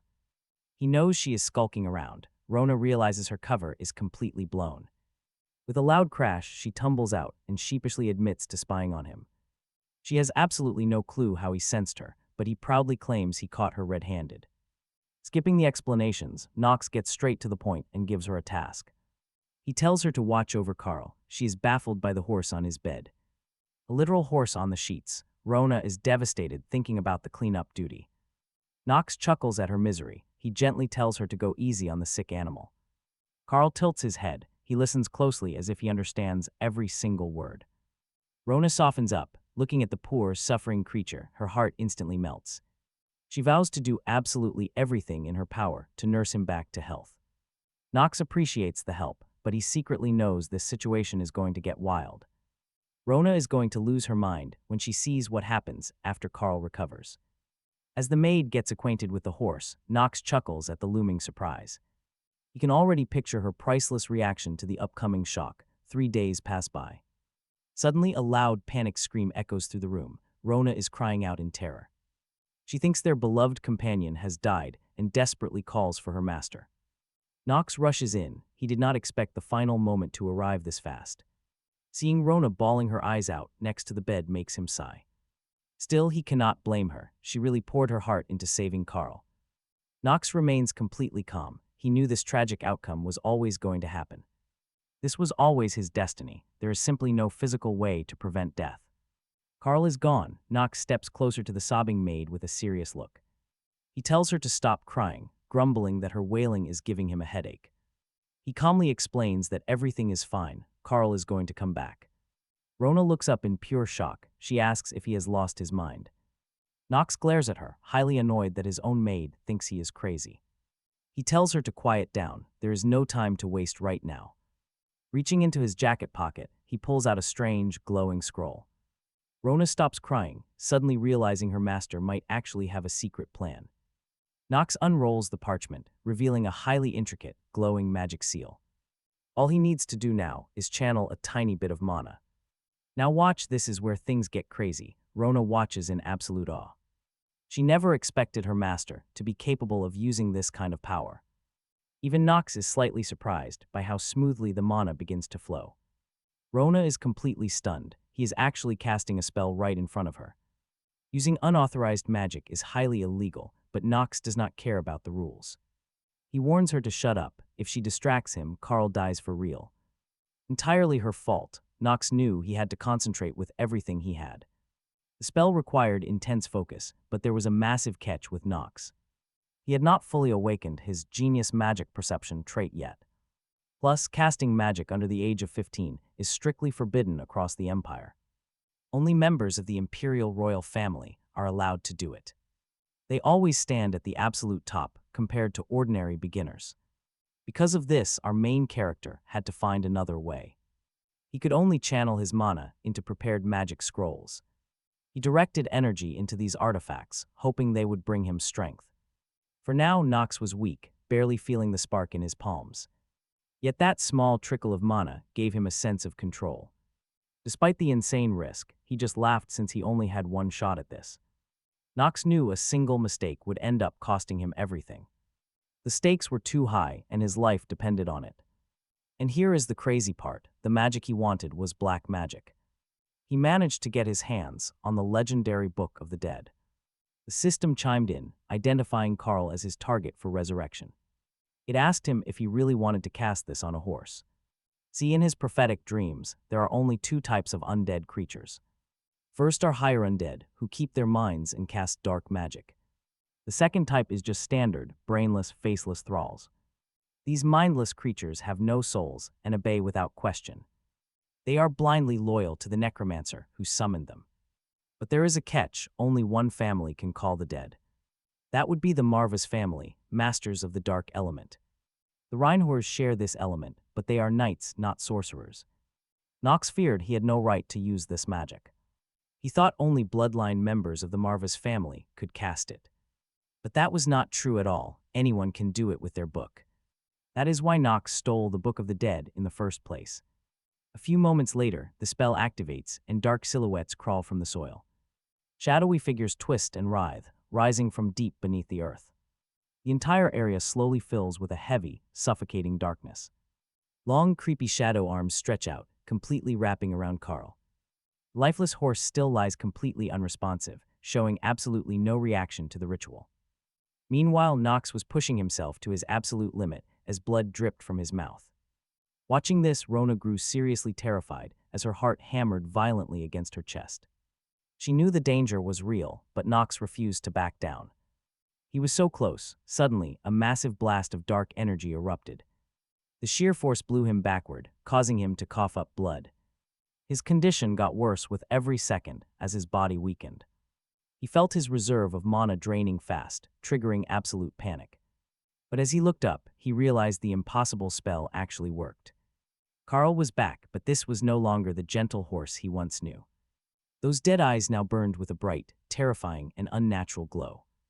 The light faded, leaving behind an ominous aura, as if the beast had become something entirely different.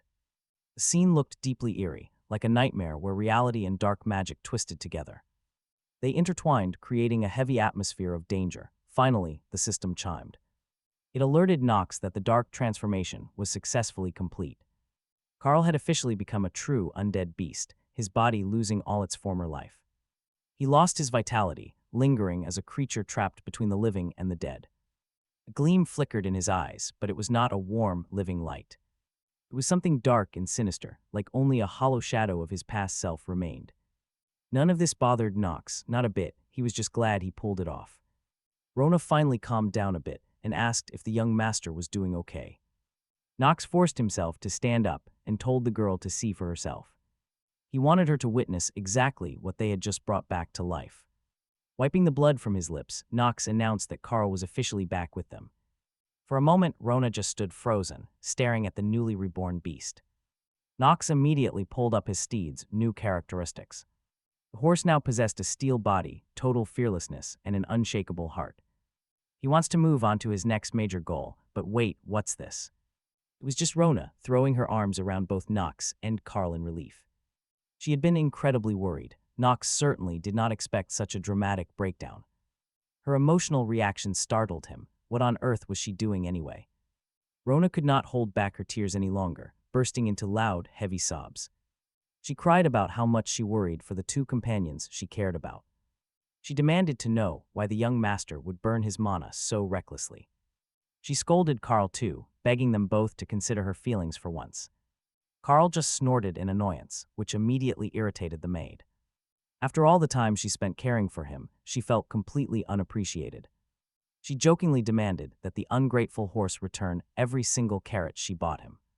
Knox watched the bickering with a quiet smile, glad to be one step closer. A few days quietly slipped by after Carl was successfully brought back. Night fell. Knox silently prepared to sneak into his target location. He slipped through the stables, a clean escape from the mansion grounds. Still running, Knox clutched a glowing white crystal tight in his hand. The stone shimmered brightly in the moonlight, illuminating the dark, empty path. These roads matched his memories of the game world with perfect accuracy. He checked his map, confirming that everything was going smoothly so far. The Reinhafer family definitely had another powerful artifact hidden nearby. He needed to obtain this treasure to somehow offset his fatal illness. Suddenly, a strange rustling sound echoed from the dark trees behind him. Knox whirled around, his hand dropped instantly to his sword hilt. He stood ready, prepared to strike if an enemy jumped him. But the shadows remained still. Perhaps it was only his mind playing tricks. Then a bizarre wooden silhouette caught his eye through the thick gloom. It was a simple signpost, a stark reminder of where he was. This was no longer a video game. This dangerous world was now his reality. He read the sign warning travelers about the perils of the Mia forest. Nobody was allowed here. Too many missing people ended up dead. System alert, the screen flashed a warning that Knox entered a new territory, a deadly zone where any failure meant certain death. It did not matter how skilled of a tracker you were, anyone could easily get lost. The thick darkness and heavy fog hid dark curses.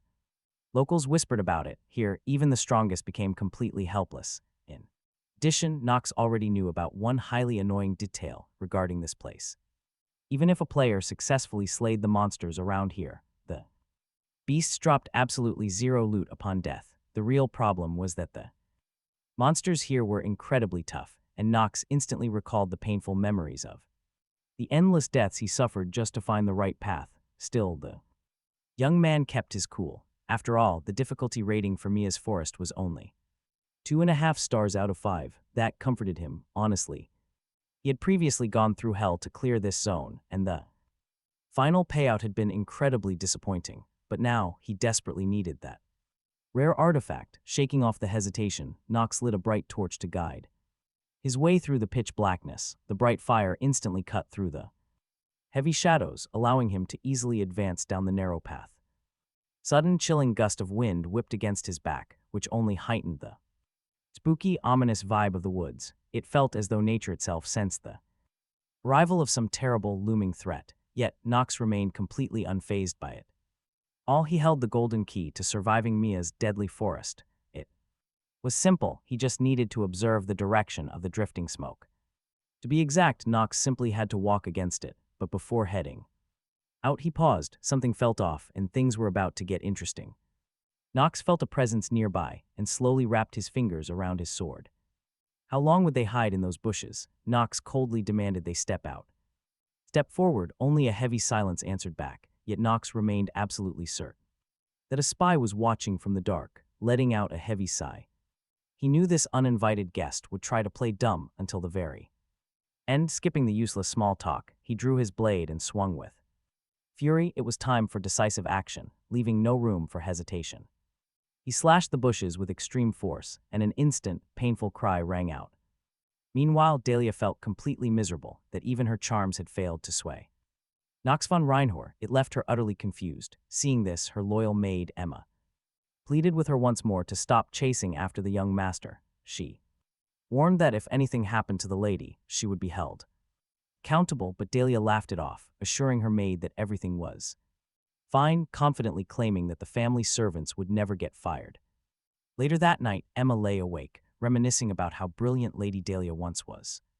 If it were not for Lady Shell, Dahlia could have easily become the head of the entire family given her incredible talent, but the real issue was that Dahlia had grown increasingly bitter lately, constantly overshadowed by her older sister. Regardless, Emma hoped that Mady had listened to her advice and was already tucked away, dreaming sweet, peaceful dreams. Deep down, the maid Emma decides to check her mistress's bedroom just to see if she is still there, but she freezes in sheer horror upon realizing that Lady Dahlia is completely gone. Emma's hands start shaking uncontrollably. She simply cannot believe this is actually happening.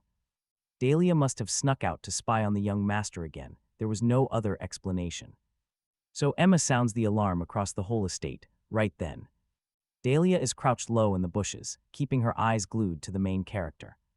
Knox is caught completely off guard by her sudden presence, staring at her in disbelief. Dahlia tries to laugh it off, frantically searching for some way to smooth things over. But Knox is not having it. He sternly demands to know what she is doing. She stammers, trying to cook up a quick excuse, totally oblivious to the sudden shadow behind her. Knox senses the danger instantly. Without wasting a single heartbeat, he acts. He grabs her arm and yanks her aside just in time. Here comes the real danger. A pair of massive, terrifying claws suddenly emerge from the pitch-black darkness. A massive gray wolf stands before them, ready to tear them to shreds in an instant. Dahlia did not even know wolves lived in these woods. Panic sets in instantly. She did not even think to bring a weapon with her tonight. Meanwhile, the beast slowly circles them, looking for an opening. Then, it stops and tilts its head upward.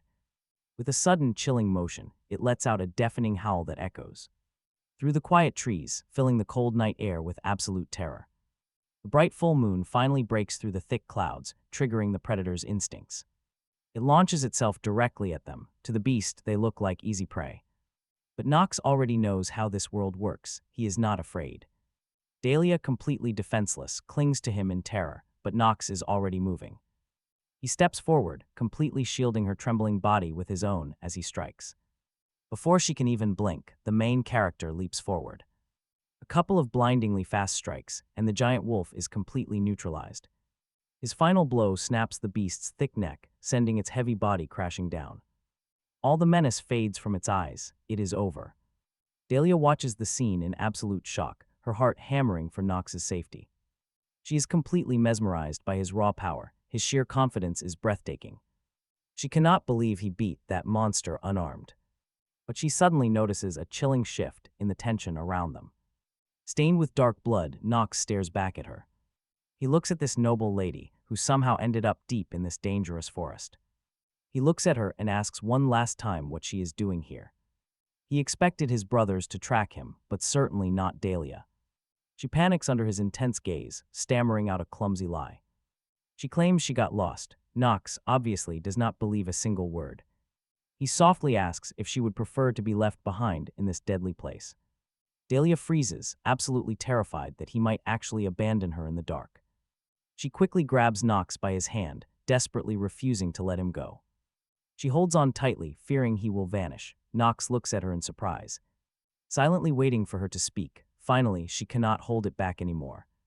Dahlia confesses she stays awake at night, constantly thinking about his incredible strength. She wants to learn how he did it. She wants to be just like him. Knox smiles at her confession. He quickly puts the pieces together. She clearly thinks way too highly of him now. Still, she means no harm. Knox breathes a quiet sigh of relief. She is just a naive kid. Clearly, no one taught her safety. Walking into dark woods with a stranger is pure madness. Knox sighs heavily, but his pride won't let him abandon her. Fine, she can tag along, but first they need ground rules. He makes one thing clear: he is not training her. He only wants to keep her alive to avoid any blame. Dahlia looks down. She quietly apologizes for being a complete burden. Her quick, humble understanding actually catches him completely off guard. He didn't expect her to grasp the situation so fast. She tries to speak, but nervousness completely chokes her words. Finally, she whispers a sincere thank you for saving her. Knox stares. This is not the girl he remembers at all. Her entire personality is different from the original story. She opens her mouth again, but her voice suddenly freezes. A sudden movement in the dark shadows makes her body stiffen. Her heart hammers, wild, predatory eyes gleam in the pitch black. A savage wolf pack creeps forward, ready to tear them apart. Now she has to trust Knox. Luckily, he looks unfazed. Terrified, she desperately clutches onto his sleeve for safety. Knox gently pulls away from her grip and hands over the torch. Stand back, he warns, unless you want to get hit. Looking at the massive pack, Knox knows he must focus. Since this is just a starting zone, there are no boss monsters. It is basically just the prologue area before the main scenario. But do not celebrate yet, because an elite beast is still waiting. This savage creature is barely weaker than a boss, a massive step up. Behold the elite gray wolf, a deadly upgraded monster. Even with his knowledge, Knox cannot guarantee a flawless victory. Suddenly the pack lunges, savage fangs bare in the dark. They attack in perfect, terrifying sync, like a disciplined hunting squad. Cornered on all sides by monsters, Knox has absolutely only one choice left. Fight or die, he must quickly strike down his foes. He knows exactly what it feels like to be cornered with nowhere to run. From the dark edge of the clearing, the giant elite wolf quietly watches.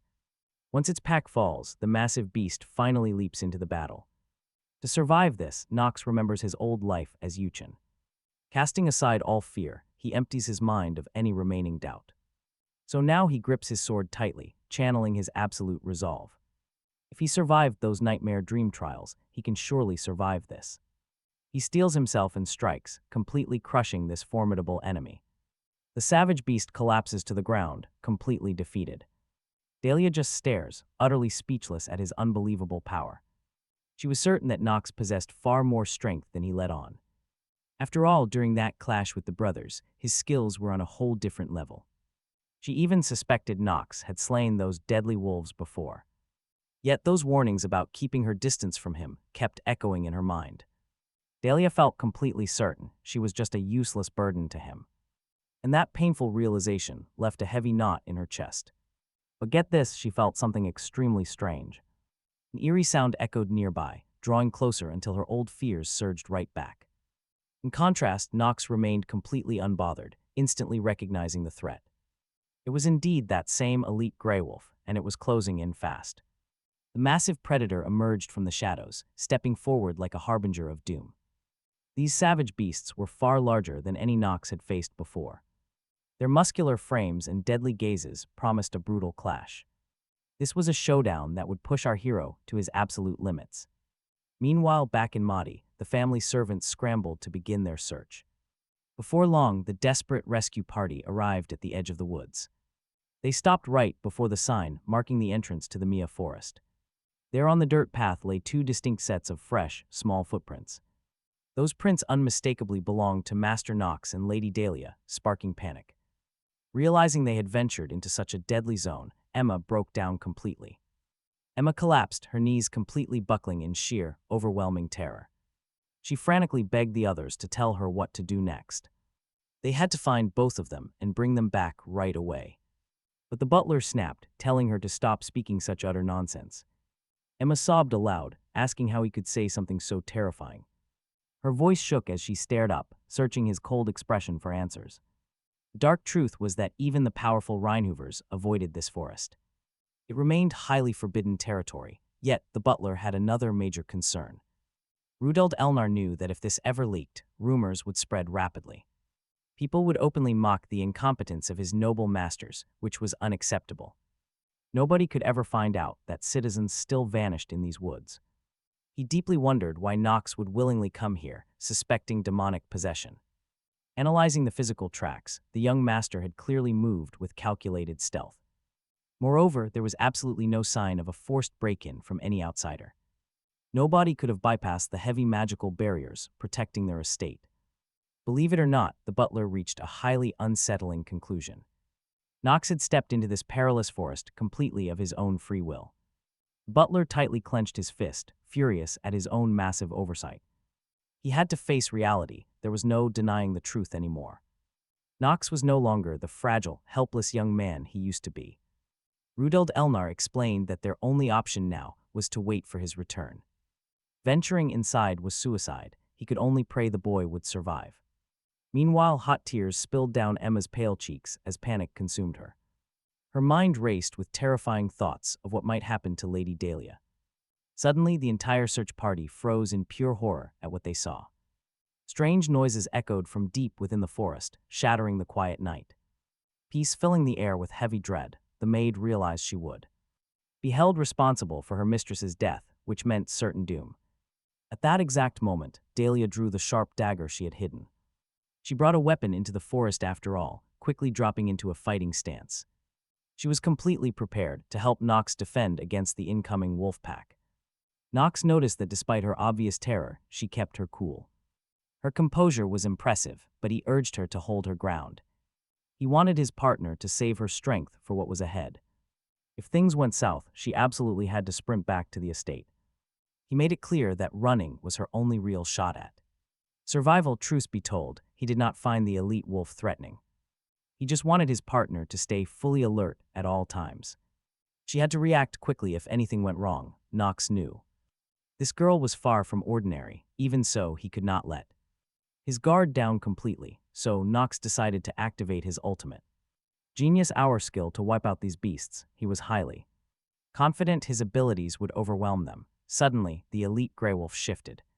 The giant beast sensed his next move. Knox immediately spotted something strange in the creature's behavior. Without warning, the pack leader dropped flat to the ground, showing absolutely no desire to engage in battle at all.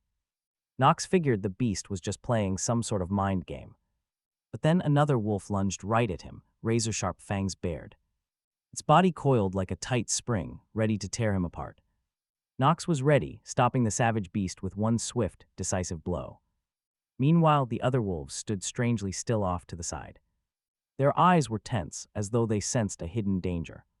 They hesitated to join the fight, keeping their distance. Knox grew suspicious because this sudden hesitation signaled some trap. Talk about bad timing. Grey Wolf remained on the ground, keeping its cold eyes locked on Knox. They were all just biding their time to ambush him at once. He quickly dispatched the wolf attacking him, but that was far from the end. It was a clever distraction, designed specifically to leave his blind spot. Wide open, another predator crept up right behind his back. Thinking it had won, the beast lunged to sink its fangs deep into his flesh. At the last second, Knox sensed the attack. Suddenly, a flying dagger sliced through the air, piercing the beast's neck and forcing out a high-pitched cry of pure agony. The wolf's confidence shattered instantly. Knox knew it was Dahlia. She had saved him. Dahlia, who was watching from the sidelines, yelled out, telling him to stop taking such insane risks out there. She had already scrambled up a nearby tree to escape the rapid onslaught of wolves surrounding her from all sides, but she refused to flee. Dahlia simply refused to abandon Knox in the middle of a fight. He truly never expected her to stay behind and protect him like this.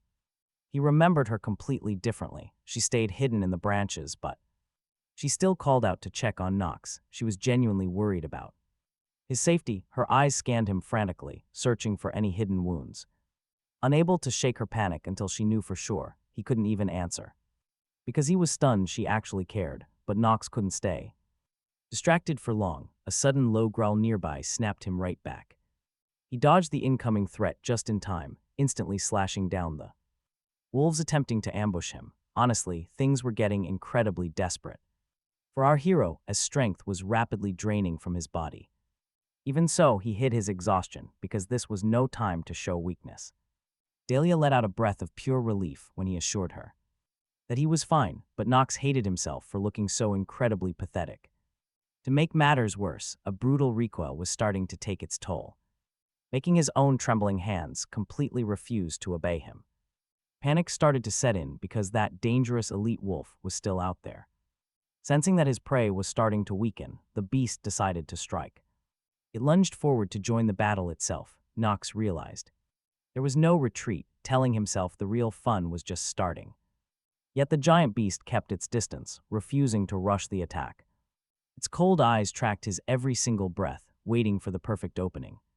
It slowly circled our hero, each quiet step measured and deadly.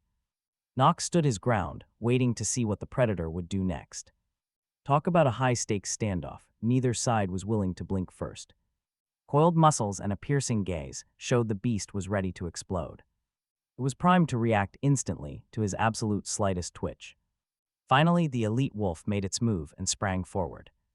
Knox had only a fraction of a second to dodge the incoming threat. Cold terror gripped him as the beast closed the distance, freezing his limbs and stretching every heartbeat into an eternity. The clever monster suddenly vanished, flanking right behind Knox's blind spot.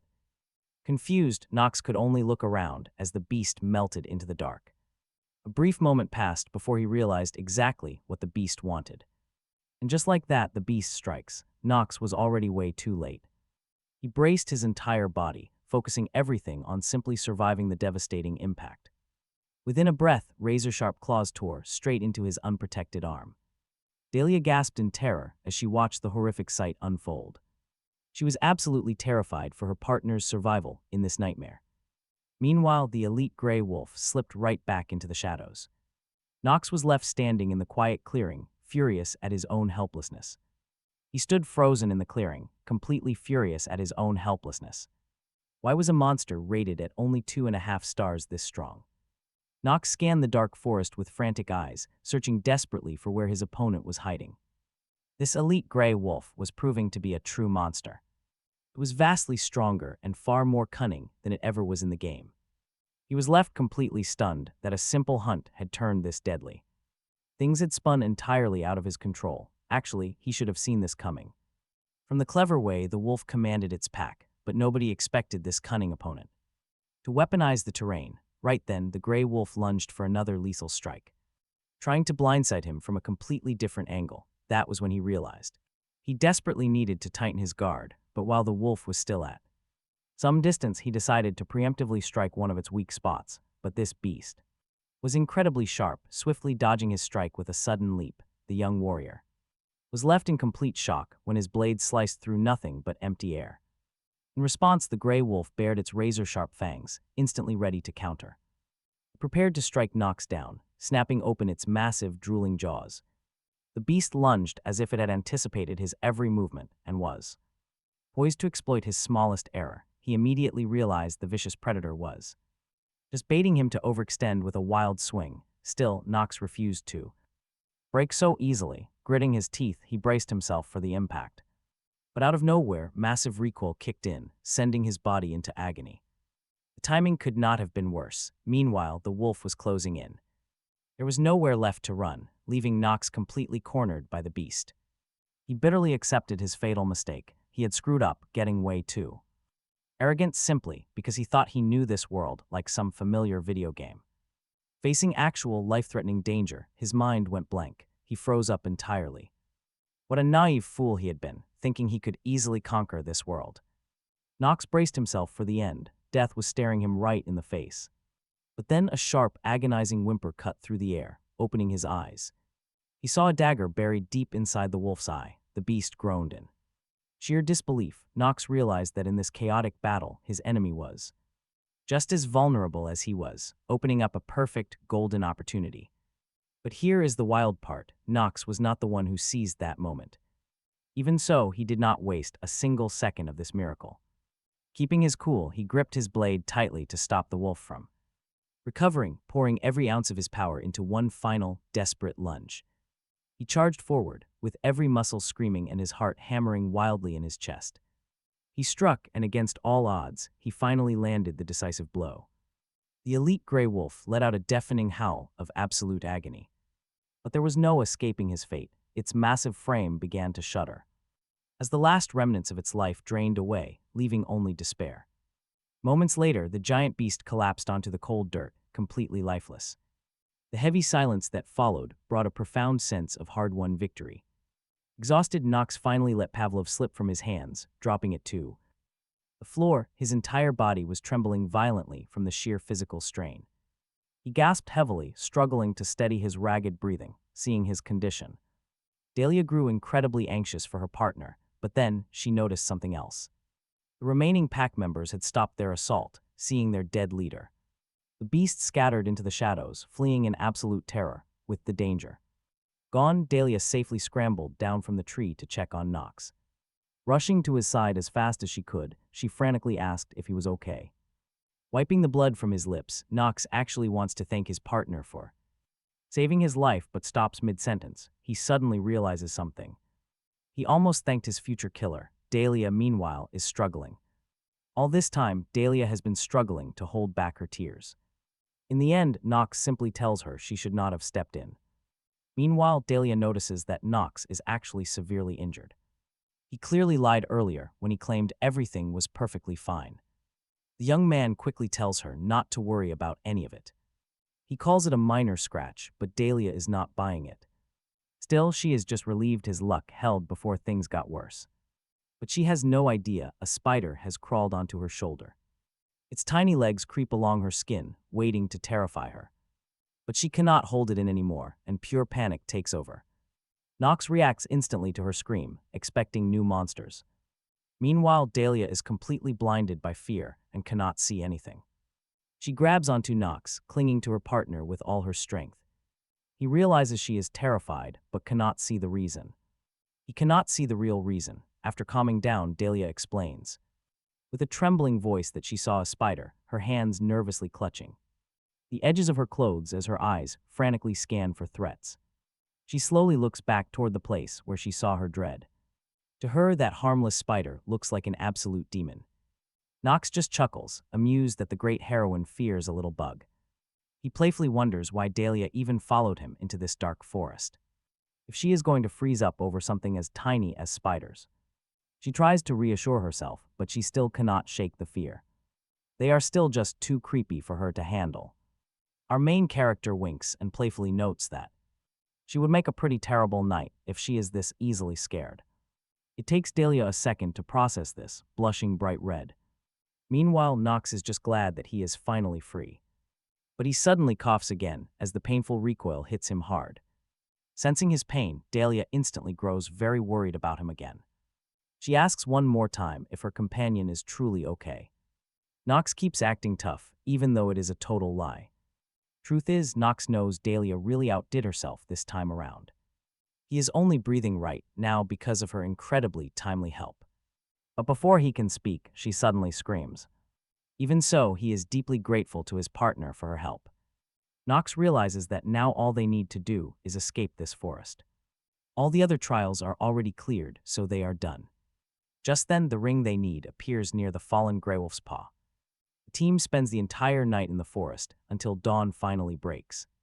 Elsewhere, she cries and constantly blames herself for her mistress's tragic death. She simply cannot understand why the other servants survived. They had simply gone to search for their masters, obviously Dahlia's. Sudden disappearance would trigger massive, highly unpredictable conflict.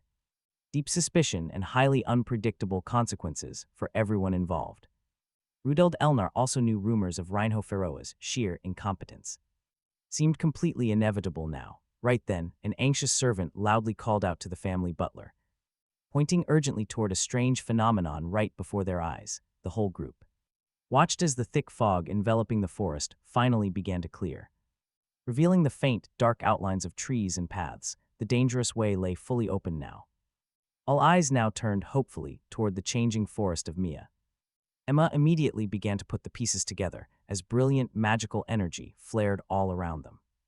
As ripples of bright mana flared, the butler quickly confirmed her suspicions. Rudolf Elnar explained that this dramatic magical shift meant the dangerous area was finally safe. It was safe. Sincere joy flooded the hearts of the anxious servants. Anxious hearts were filled with absolute joy as sweet relief washed over every single smiling face. Emma could barely believe it. She had completely given up on them. Yet right then, their lost masters stepped out from the shadowy trees, stepping quietly from the dense shadows of the trees like glowing figures in the dark night. Everyone rushed forward instantly. Knox looked quite surprised to see the crowd. The loyal servants simply could not believe their own eyes. Could not believe these two young people had actually cleared the entire cursed forest of Mia. Knox maintained his classic, detached expression. Talk about staying cool under pressure. Butler Rudolf Elnar was absolutely thrilled by this incredible turn of events. He could not hide his massive smile, confident that the family rankings of the Reinhafer house would soon change. Walking closer, the young master simply observed them, asking why such a huge crowd was gathered. Meanwhile, Emma rushed straight to check on Dahlia, deeply worried about the young lady's overall physical well-being. Had been worried sick after the pair vanished without leaving a single word. So they had organized a massive search party to find them. Knox never expected anyone to worry about a failure like him, assuming they only ever cared about their reputation. Meanwhile, the girl felt quite awkward as her overprotective maid kept fussing over her. Finally, the loyal maid suddenly grabbed her mistress by her clothes, hoisting the young Dahlia straight up in the air like a puppy, reminding her that it was time to remember the Steele family rules. The terrified young lady tried to wiggle free, begging Emma to show some mercy. But Emma calmly noted that she was not in a position to properly educate her own mistress, insinuating that the terrifying head of the family would handle the discipline himself.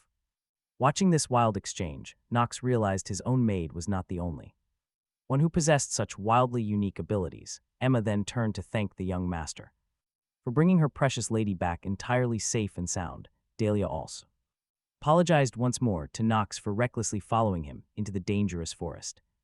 Surprisingly, Knox offered some rare comfort, noting she had actually coped incredibly well with this test. He gently told her not to be so incredibly hard on herself. She truly had not anticipate any kind of praise from him, leaving her completely flustered and speechless. With their grueling ordeal finally over, the exhausted group made their way back. After an incredibly grueling night, back in his room, Knox immediately began shedding his heavy clothes. Taking off his heavy gear, Knox feels all the exhaustion instantly vanish from his body. Only pure relief remains, leaving him with a deep, long overdue desire to finally rest. With his critical mission complete, Knox can finally catch his breath. He really did not expect Rudeld and the knights to be waiting at the forest edge. The whole situation feels incredibly awkward, but Knox is just glad his plan worked out. A satisfied smirk plays on his lips, his heart swelling with a quiet sense of pride. After all, he achieved exactly what he set out to do, his main objective. Secure the hidden relic known as the Black Flame Ring. Even though it is a lower-tier accessory, it still boosts his endurance and mana. Now here is where the real magic of this artifact comes into play. Whenever the wearer defeats an enemy, they steal a fraction of their life force. Lifespan extension, this is the only item in the game with this power. Yet even with this stolen vitality, Knox is far from achieving true immortality. The power of this dark artifact has some very strict limitations.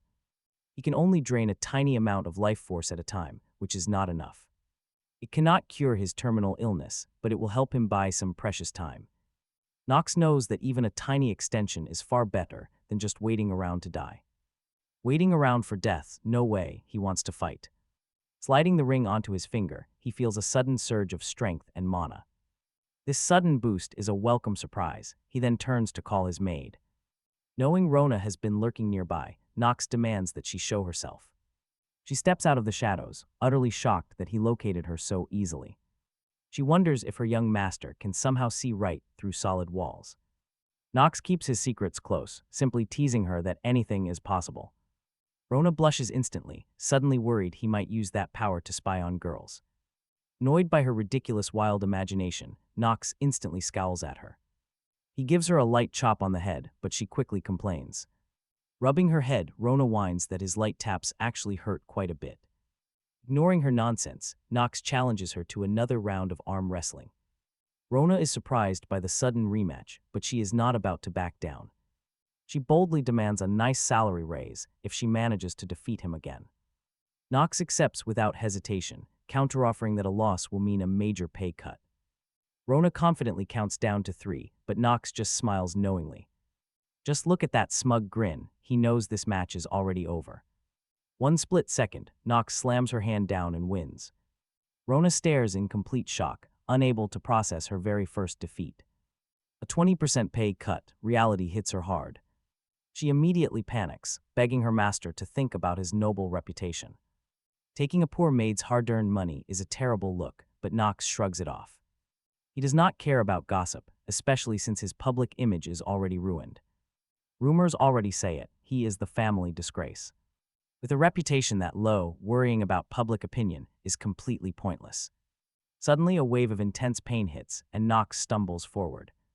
His system flashes with a critical warning, activating his chronic illness penalty. On top of a sudden cold, he is hit with severe wrist inflammation. In the end, the young master promised he would never touch his maid's hard-earned salary, but instead he requested that she bring him a fresh basin of ice and a cool, wet towel instead. For now, he had to be satisfied with his shiny new ring. He genuinely did not have the strength for anything else. Meanwhile, his old name, Yachchang, was slowly beginning to fade from his mind, lost amid so many new events. Leaving only faint echoes, just like that within 2 days Knox had secured some solid upgrades in the form of a brand new horse named Carl. In the powerful Black Flame Ring, unfortunately, there was still one massive problem for him. He had absolutely no chance to test out any of his cool new gear. House arrest, that was the harsh punishment he received for pulling off such a daring stunt. So Knox was stuck in confinement while time dragged on endlessly. The guy could not understand why they were treating him so harshly. After all, he had not caused any real trouble for anyone in the entire family. He complained to Rona that he even cleared out the dangerous forest. Instead of getting a warm thank you, he got punished, but the maid did not agree. She was just a maid who could easily get her salary cut for speaking out of turn. Knox immediately threatened that he would cut her pay himself instead. That threat worked, and she quickly admitted his father was being very strict. The servants all agreed that the head of the family acted completely unfairly here. Finally, our main character realized that this situation could not go on. With every passing second, his precious life was getting shorter and shorter. He simply did not have infinite time, and wasting it in this room was completely unacceptable. Knox decided to go straight to his father and demand his immediate release. Hearing this, Rona tried to stop her master because she had a job to do. She pleaded with him, saying she had just heated up the water for his bath. At that exact moment, a sudden knock on the door interrupted them.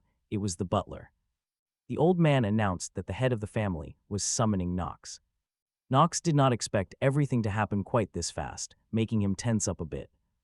Let us take a quick step back in time to the brutal battlefield. The ground was literally covered with the corpses of monsters and human warriors. The only survivor of this madness was young Knox von Reinhafer, learning war the hard way. He stared in horror as a fresh wave of monsters filled the sky. The beasts flew forward, looking ready to destroy absolutely everything in their path. Later, people would remember this tragic event forever as the night of the Great Slaughter. Its devastating consequences left a permanent mark on the minds of the survivors. The name itself became a symbol of terror. But the young commander was not afraid of his surroundings. He stood perfectly prepared to defend himself against the incoming threat.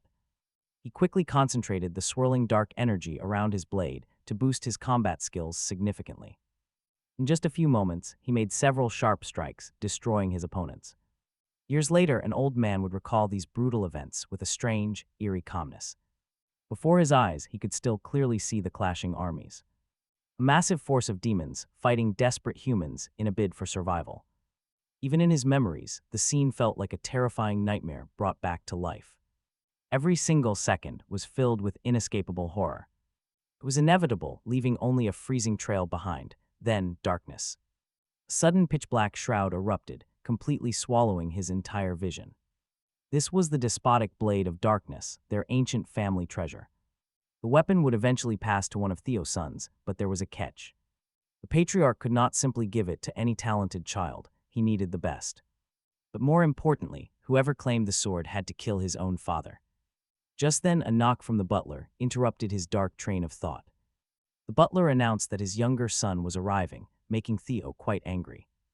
Knox was still keeping him waiting, so he ordered the boy in immediately. Here is the thing, even the powerful family head refused to step into that forest. Yet his troublesome son went in alone and cleared it in one night. An achievement like that absolutely deserved a very substantial reward. However, the boy did not receive his prize right away due to angry vassals. They were completely outraged. They refused to believe their family worst failure did it.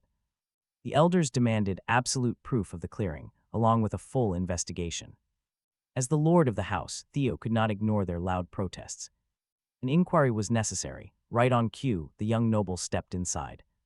Knox walked into the office and respectfully bowed before his stern father. The old patriarch did not care for these useless, empty formalities. He curtly ordered his son to stand up and face him. He demanded to know if the boy realized his self-will was a massive mistake. Knox quietly agreed. Still, a lord must reward those who deliver results. So he had summoned his son here specifically to discuss a fitting prize. This genuinely caught Knox off guard. He did not expect this at all. Theo told him to name his desire, promising to grant the wish. He would make it happen as long as it was within his power. Knox was stunned. Was this harsh man really willing to do anything?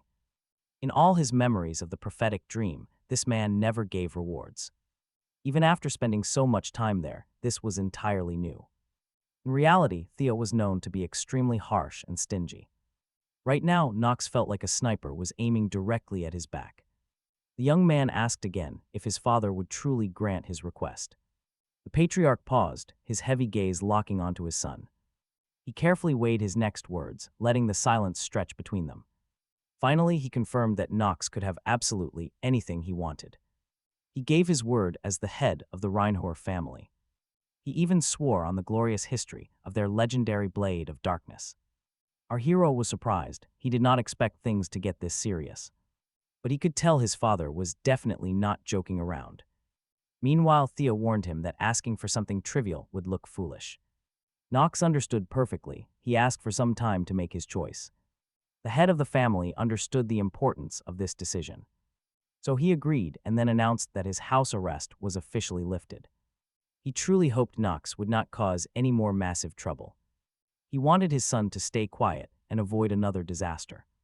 After the recent trouble, Knox promised to behave better, but Theo von Reinhafer made it absolutely clear that his son must act like a proper noble. By the very next morning, all the servants and family gathered to see off their guest. Dahlia was finally ready to leave, with Emma waiting behind her with a gentle smile. The maid stood ready. She waited with a gentle smile as her lady said goodbye. Dahlia said her farewells, eagerly looking forward to their reunion at Eldon Academy. As she spoke of Eldon Academy, Knox stayed completely silent, barely reacting to her warm words. He had absolutely no desire to play nice with the girl destined to kill him. Still, the beautiful noblewoman kept smiling, waiting patiently for any kind of reply. Seeing this, RHVL decided to nudge the young lord, advising him to politely address the lady. Knox sighed. He gave a brief reply while looking her right in the eyes. He told her they would meet again, only when she became a real knight. Hearing those words made Dahlia beam with joy, assuming he would finally agree to train her. However, Knox had completely different ideas about how her training should go. He declared she must become a warrior who never flees from dangerous foes. And that meant she must face her biggest fears, including the giant spiders from the forest. Dahlia blushed deeply, humiliated that he was still teasing her about the forest.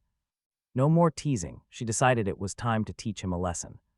But Dahlia decided to teach him a swift lesson, landing a hard blow to his stomach. Doubled over, he silently regretted not bringing up the wild wolves instead. Cheap shot. It took Knox a few seconds to catch his breath. The girl confidently declared she would become a real knight before they ever crossed paths again. She warned him to prepare himself, offering some rather ominous advice.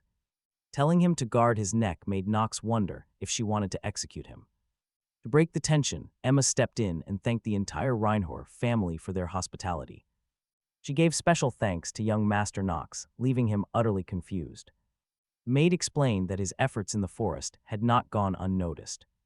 The maid was truly grateful to Knox for bringing her young mistress back entirely unharmed. Knox just sighed, muttering that it was not some grand intentional rescue. Enough talking, he urged them to leave quickly since he was busy. Knox watched her carriage depart, fully aware that this would not be their final encounter. This was definitely just the beginning of a very long, chaotic story. Slowly but surely, Knox realized he was actually adapting to this new life. He actually found himself enjoying his life in this world, despite all the constant dangers. But just as he started enjoying himself, the system brought him right back to reality.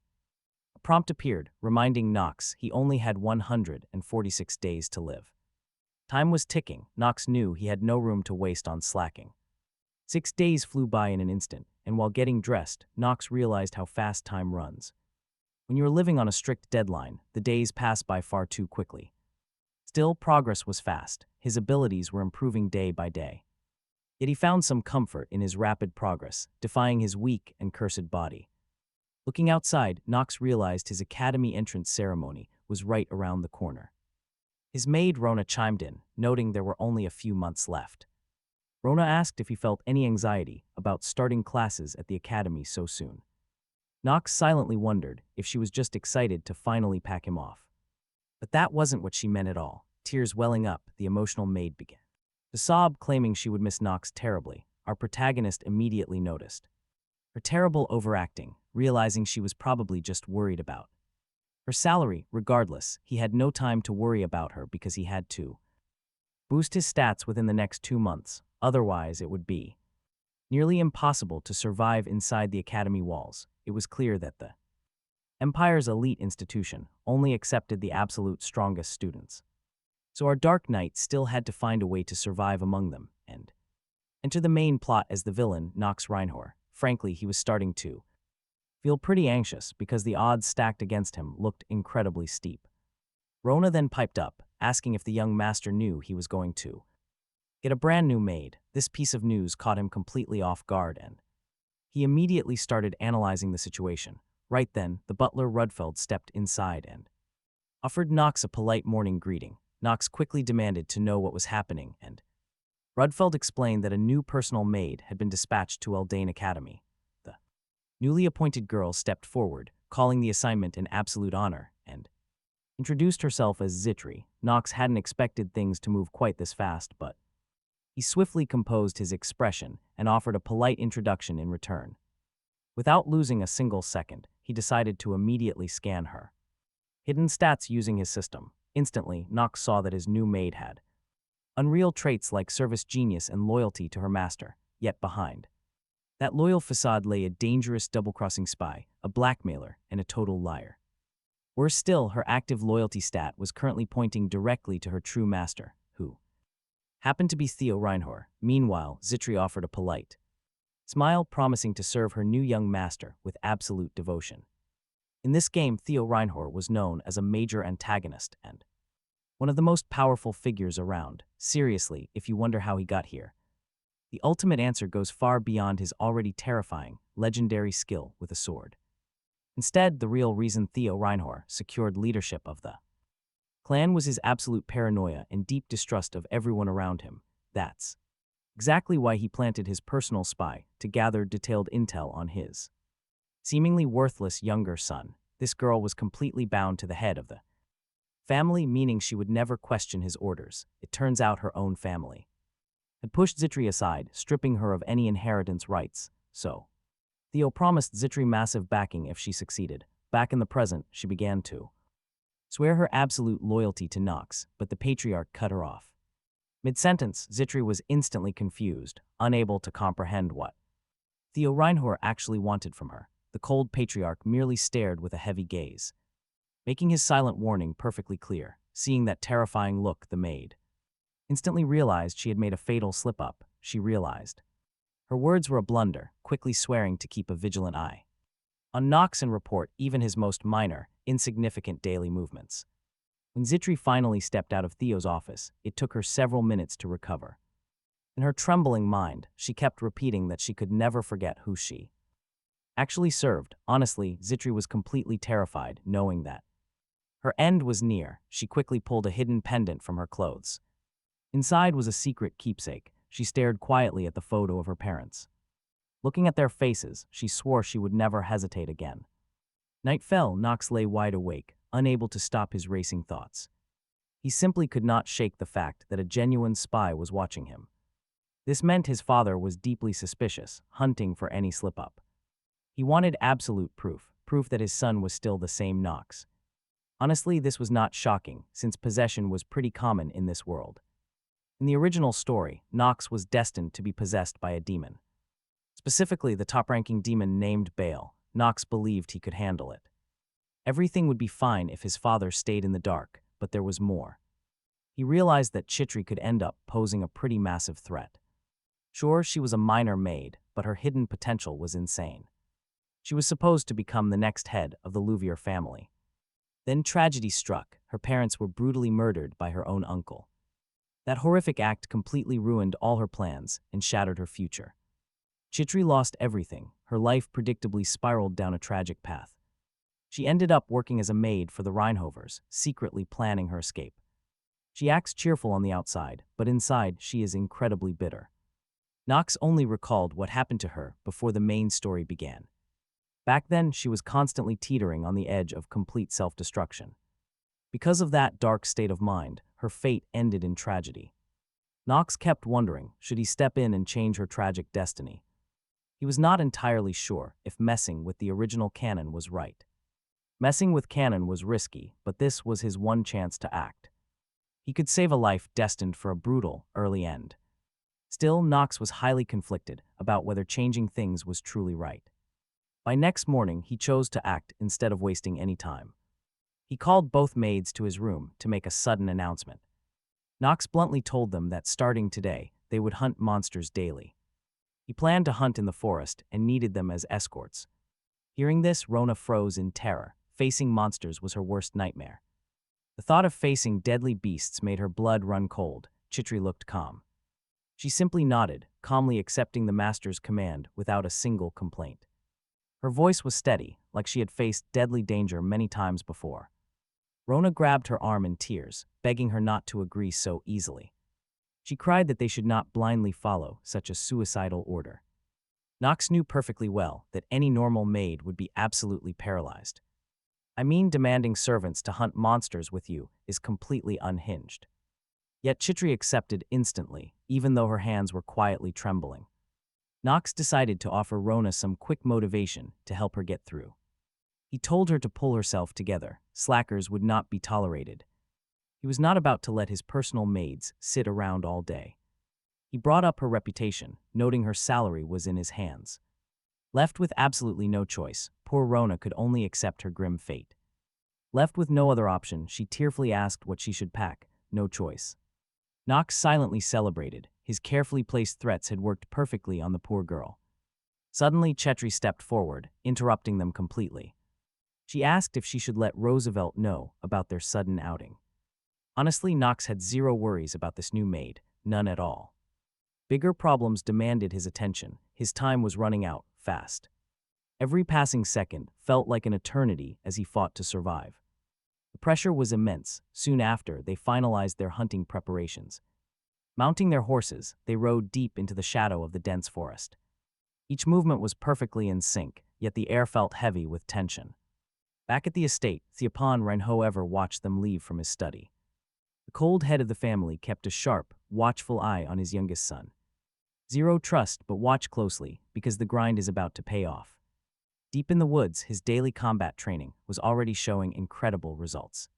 His strikes grew faster, sharper, and completely unavoidable. Brutal work. With every kill, the system pinged to confirm another successful life force steal. By draining these gray wolves, Knox managed to claw back a tiny bit of time. He secured a precious 2 extra hours of life before stopping to scan the area.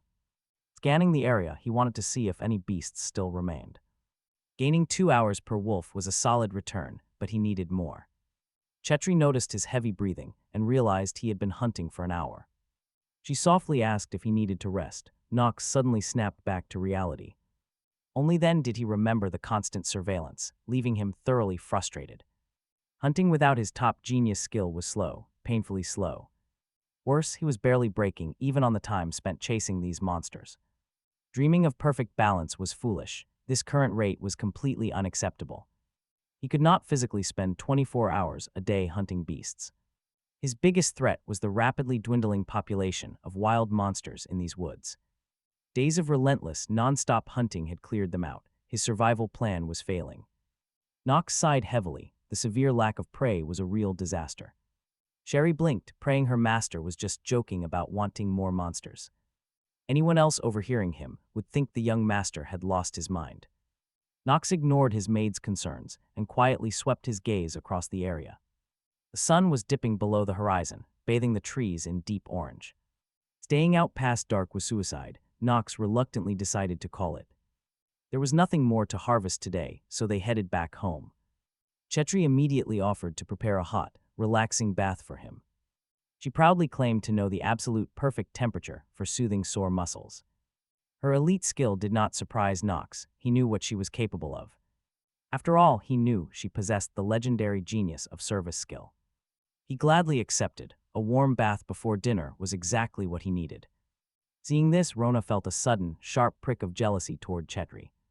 She quickly argued that she was still the absolute best at cleaning. Refusing to lose to her rival, Rona gathered her tools and dashed ahead. Chetri felt no resentment at the outburst, only giggling softly at her antics. He ignored his colleague's persistent chatter. Knox was simply waiting for the perfect moment, a moment alone with the maid. He turned to her. He had a question. Instantly, Chetri squeezed the towel tightly. Clutching it tightly, deeply suspecting this unexpected chat did not bode well. Knox did not beat around the bush, asking her directly who she served. Chetri froze in panic. How did he expose her identity so fast? He knew she was skilled, but an uncooperative spy was completely useless. If he could not use her, he had to act, absolutely no hesitation. Getting rid of her permanently seemed like the only logical solution here. He waited, the silence stretched. She was not going to answer him. Finally, she broke. Chetri forced herself to say something, anything, to survive. She desperately begged for a chance to explain her side of things. Knox stopped her instantly. He already knew exactly what she would say. His voice remained calm. "Do not worry about a harsh interrogation," he said. There would be no torture, no brutal punishment whatsoever for her espionage. He actually appreciated that she did not try to deny her secret. Her loyalty did not matter, as long as she obeyed his commands. Chetri stood frozen. She could not comprehend this bizarre turn of events. Knox chuckled. He offered her an incredibly strange proposition instead. "You can use me too. If it benefits you, go right ahead with it." That was all. Blind trust was useless in their line of work. Honestly, a cold, transactional partnership was far more reliable than forced loyalty. Both sides profit. No energy is wasted on endless, stupid mind games. This was the most effective path forward for both of them. A solid deal. With that settled, they finally headed back home. Night fell quickly over the estate. Inside, the maids prepared for bed. They whispered about how the young master was pushing himself too hard. Rona felt annoyed. Knox had made a rather frustrating comment to her. He had literally claimed training was boring unless she was running right beside him. She complained constantly, while Chitri tried to cheer her up with a smile. Looking out the window, Chitri found her thoughts drifting back to today. The strange forest encounter replayed over and over in her head. Rumors of the young master's complete transformation had reached her homeland. At first, she laughed it off as wild gossip from standard servants. Nobody could change so drastically overnight, but now she knew the truth. She had watched him crush those powerful twins without breaking a single sweat. An academy spot was his. He was building real power now. A secure position, something she, a mere servant, could never achieve. After all, Chitri was just a tragic girl who had lost absolutely everything. The fallen heir of a dead family, she nervously held her pendant. She clutched the small keepsake tightly, lost in deep, heavy thought. His chilling offer kept replaying in her mind, use me for profit. It made no sense. She still could not figure out his motives. What did he want? Soon, a strange new rumor started spreading. Whispers echoed through the Reinhafer halls. Chitri was going to be kicked out. Her own home, she had no right to serve a family this noble. Then a mysterious letter suddenly arrived from an unknown sender. Her hands shook. Unfolding the paper, she sensed immediate danger. The message inside was serious and deeply threatening. The sender addressed Chitri Duvir directly, demanding she read every single word. He claimed she did not deserve her title, not after what she did. She had traded her family for selfish gain, and now she must pay. The letter declared Chitri was stripped of her status as the legal heir. Losing every privilege she had ever enjoyed, no more protection. Tears instantly welled in her eyes as she realized her time was running out. She would not be allowed to stay with the Reinhofers much longer. Honestly, this was to be expected, since their bloodline was far too elevated. Even serving their worst son required noble status, but the real problem. But now she did not even have the right to stand near them. Expulsion was coming fast. She had no idea what her future held. She could not predict her future, yet Chitri forced herself to keep smiling. She put on a brave face, greeting her coworkers with a sweet smile. But the other servants stared back. They already knew the rumors. This was nothing new to her, as she was long used to contempt. Suddenly, a bright, cheerful voice cut through the heavy silence. It turned out to be Rona, who had been searching the entire estate.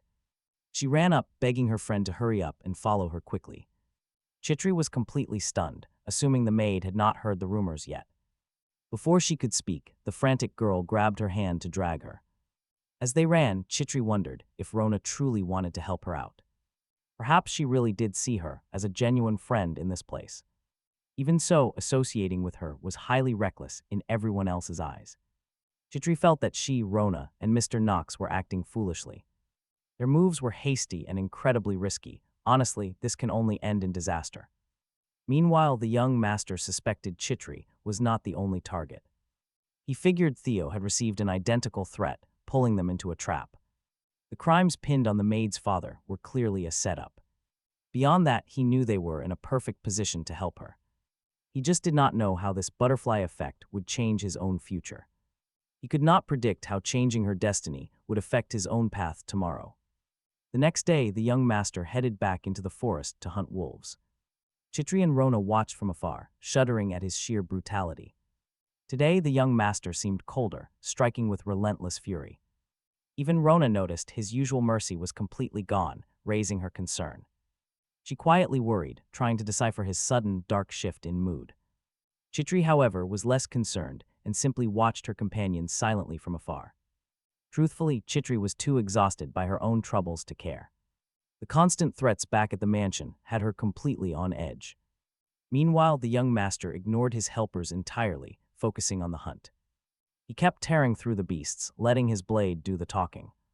Knox spent all day searching the dark woods for one specific target, but He suspected she would not show up in this dangerous zone called the Mia Forest. A unique monster spawns randomly in this forest only after the local mob count drops sharply.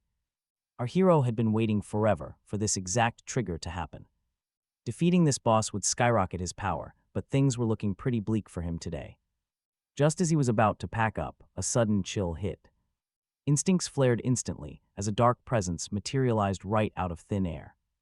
The surrounding atmosphere grew incredibly heavy and suffocating, signaling that absolute disaster was imminent. Suddenly, a lethal, razor-sharp claw sliced within inches of Knox's face. The sheer velocity of the attack was on a completely different level. Instead of panicking, he grinned. The hidden elite had finally shown itself. Looking straight up, Knox witnessed the giant King-O towering over him, its massive form blocking the sky. This was actually incredibly bad news, as the creature was notoriously difficult to beat. Knox felt a rare wave of dread, realizing he was severely outmatched here. Just then he caught the sound of running footsteps. Someone was heading straight toward them. It was his maid, Chetri, recklessly rushing in to throw herself into harm's way. She wanted to shield her master from the colossal wasp. Knox immediately scoffed. He could have easily avoided the attack on his own, yet here she was. This girl had thrown herself into a fight she had absolutely no business joining. He simply could not comprehend why she would risk her life for him. Are people actually this foolishly loyal, willing to die for their master? And get this, Knox realized her extreme devotion could be highly useful. He resolved to exploit this dynamic, but first he had to keep her alive. Activating his special genius hour ability, he stepped forward to save his maid. Meanwhile, Chetri felt time slow down as her past flashed before her eyes. She remembered a clear childhood memory of falling down and scraping her knee on the pavement. Her parents always nagged her about never letting her wounds heal. That bad habit went far beyond physical scrapes. Her emotional scars ran deep. Looking back, it truly felt as though those old family warnings were some grim prophecy. She was still plagued by the intense moment Knox had exposed her secrets. Ever since he questioned her, she had completely lost track of her loyalty. Her mind was a chaotic mess, filled with constant doubt and deep internal conflict. She pictured her father's warm smile, the only thing keeping her grounded. That memory used to give her strength to endure the hardest of times. But then a much darker memory forced its way into her mind. She remembered her uncle brutally murdering their entire family just to claim power. Trapped in this nightmare, the maid had no clue where her true duty lay. Her internal struggle raged on until she snapped back to reality and saw Knox. He stood over her with an excited grin as system alerts filled the air. The young master had actually slain the beast, claiming a massive, legendary reward. But now his main focus was the bleeding Chetri lying on the ground. He urgently told her that the battle was won and they had to leave. Summoning her remaining strength, the dying maid offered a weak, soft smile. He was finally looking at her with genuine worry, unlike ever before. Knox only intended to use her for his own selfish purposes, and yet, she could not understand the sudden rage and tremor in his voice. Right then, Knox's face blurred. She couldn't see him clearly. Her thoughts grew tangled and confused as her entire reality started to warp. Finally, Chitri blacked out. Hot tears spilled down her face. Her body simply could not handle the sheer weight of the fear crushing her soul. Meanwhile, Lord Knox von Reinhafer received the exact letter Knox had mentioned. He realized instantly that they were facing a massive problem. His butler reported that a quick, thorough investigation had revealed a shocking truth. The Louvier family had disowned Chitri, the very girl the old man selected. He wanted her solely to gain control over her powerful noble house. With their previous family head now gone, that house was in absolute chaotic turmoil. It was the perfect chance to subjugate them, and honestly, who would pass that up? Offering a helping hand would have secured their complete loyalty, but now, with Chitri cast out of the family register, those plans were ruined. The old patriarch understood perfectly well that there was absolutely nothing he could do. So he turned to his butler to ask what they should do with the girl next. Rudfeld believed it was far beneath their status to let her stay. A commoner near young Master Knox would ruin his standing at Eldane Academy. The other students would look down on him, so they needed a clean solution. They had to settle this quietly, in true Reinhafer family fashion.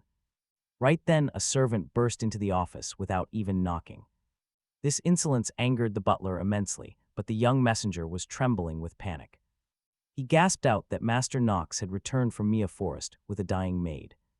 The maid was in critical condition, poisoned by some deadly forest beast. To save her, the young master had used a priceless antidote.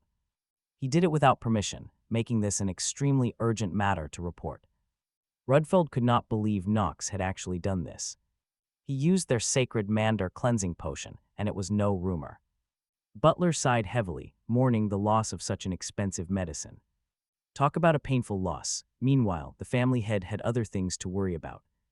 How had Knox grown so deeply attached to a common maid so quickly? He could only worry about where these intense personal feelings would eventually lead. Meanwhile, Chitri finally woke up to find Rona standing nearby. The poor girl was incredibly relieved to see her friend safe and sound. The poor victim's head throbbed with intense pain, and her memory was a fog. At that moment, it was nearly impossible to piece together what had actually happened. Then she remembered leaping in front of a giant wasp to protect Knox. She panicked, worrying if the young master had been badly hurt too. But Rona explained that Knox was the one who desperately ordered them to bring Mander root. He ignored the doctor's warnings and demanded he save her life. He threatened the doctor, telling him to heal her or face death. Chitri realized she had been totally wrong about Knox. He was actually quite merciful. Yet she still could not fathom why he went to such lengths. After all, she was still fully convinced he only wanted to use her. In the end, Rona insisted her friend absolutely needed to get some proper rest before gently asking her exactly how she was currently feeling after that awful poison. But Chetri couldn't just lie there, quickly asking where the young master was. Rona replied that Knox had apparently gone to speak with the butler. Rona also remembered that the young master wanted to be notified the second she woke up. Leaving the room, she firmly warned her friend not to move under any circumstances. However, Chetri completely ignored her warning, too restless to stay in bed. Gathering her remaining strength with sheer determination, the frail girl slowly forced herself out of bed. Walking over to her suitcase on the table, she began to pack. She slowly realized that she didn't belong in this massive mansion anymore. After the recent chaotic events, she knew there was simply no safe place left for her. With a swift movement, she unclasped the precious silver pendant from her neck.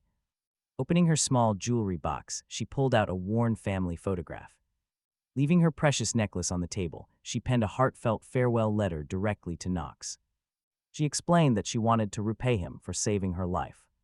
Gathering her remaining bags, Chetri took one final look around her room.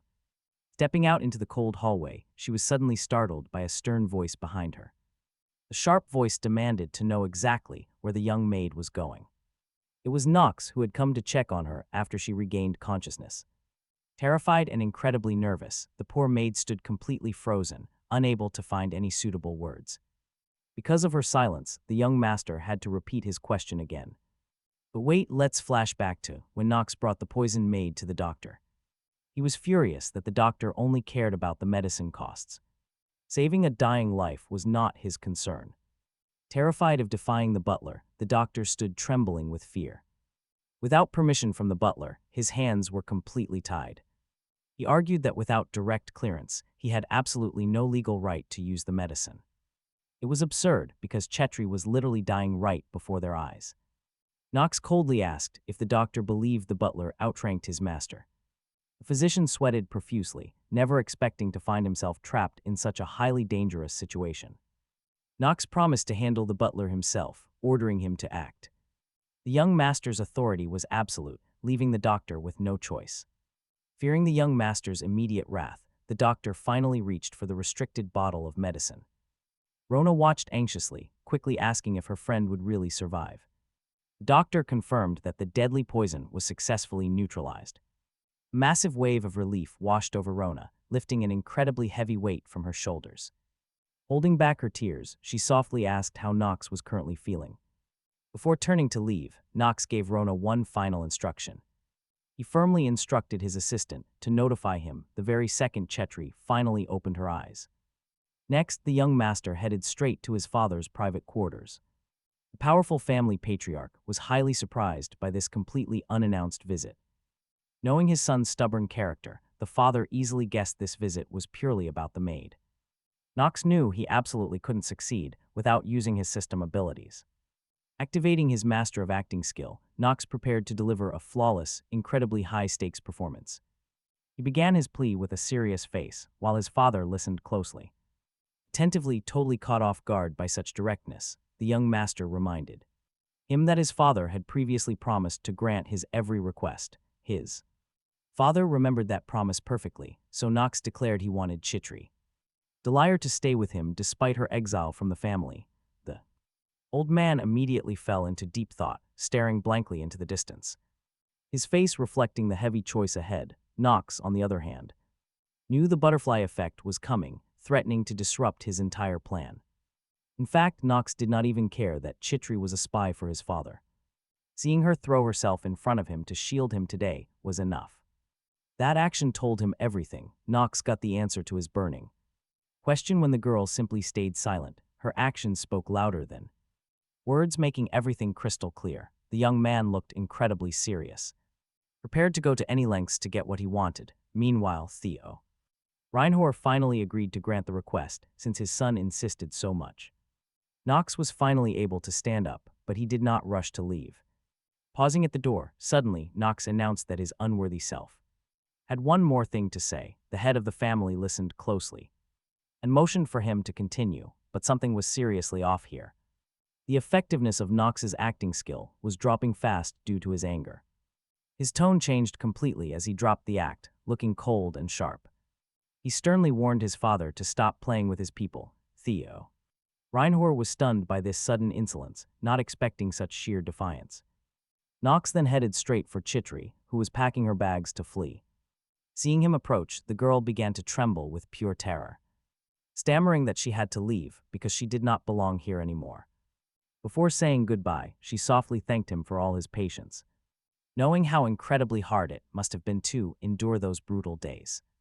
But Knox had no intention of letting her go, demanding an immediate answer. He wanted to know exactly where she thought she was going. She had promised to serve him, so these words only triggered Chitri. She felt completely abandoned, believing she had absolutely no place left. Tears streamed down her face as she reminded him of her dark secret. Reinhafer himself had ordered her to spy on him from the start.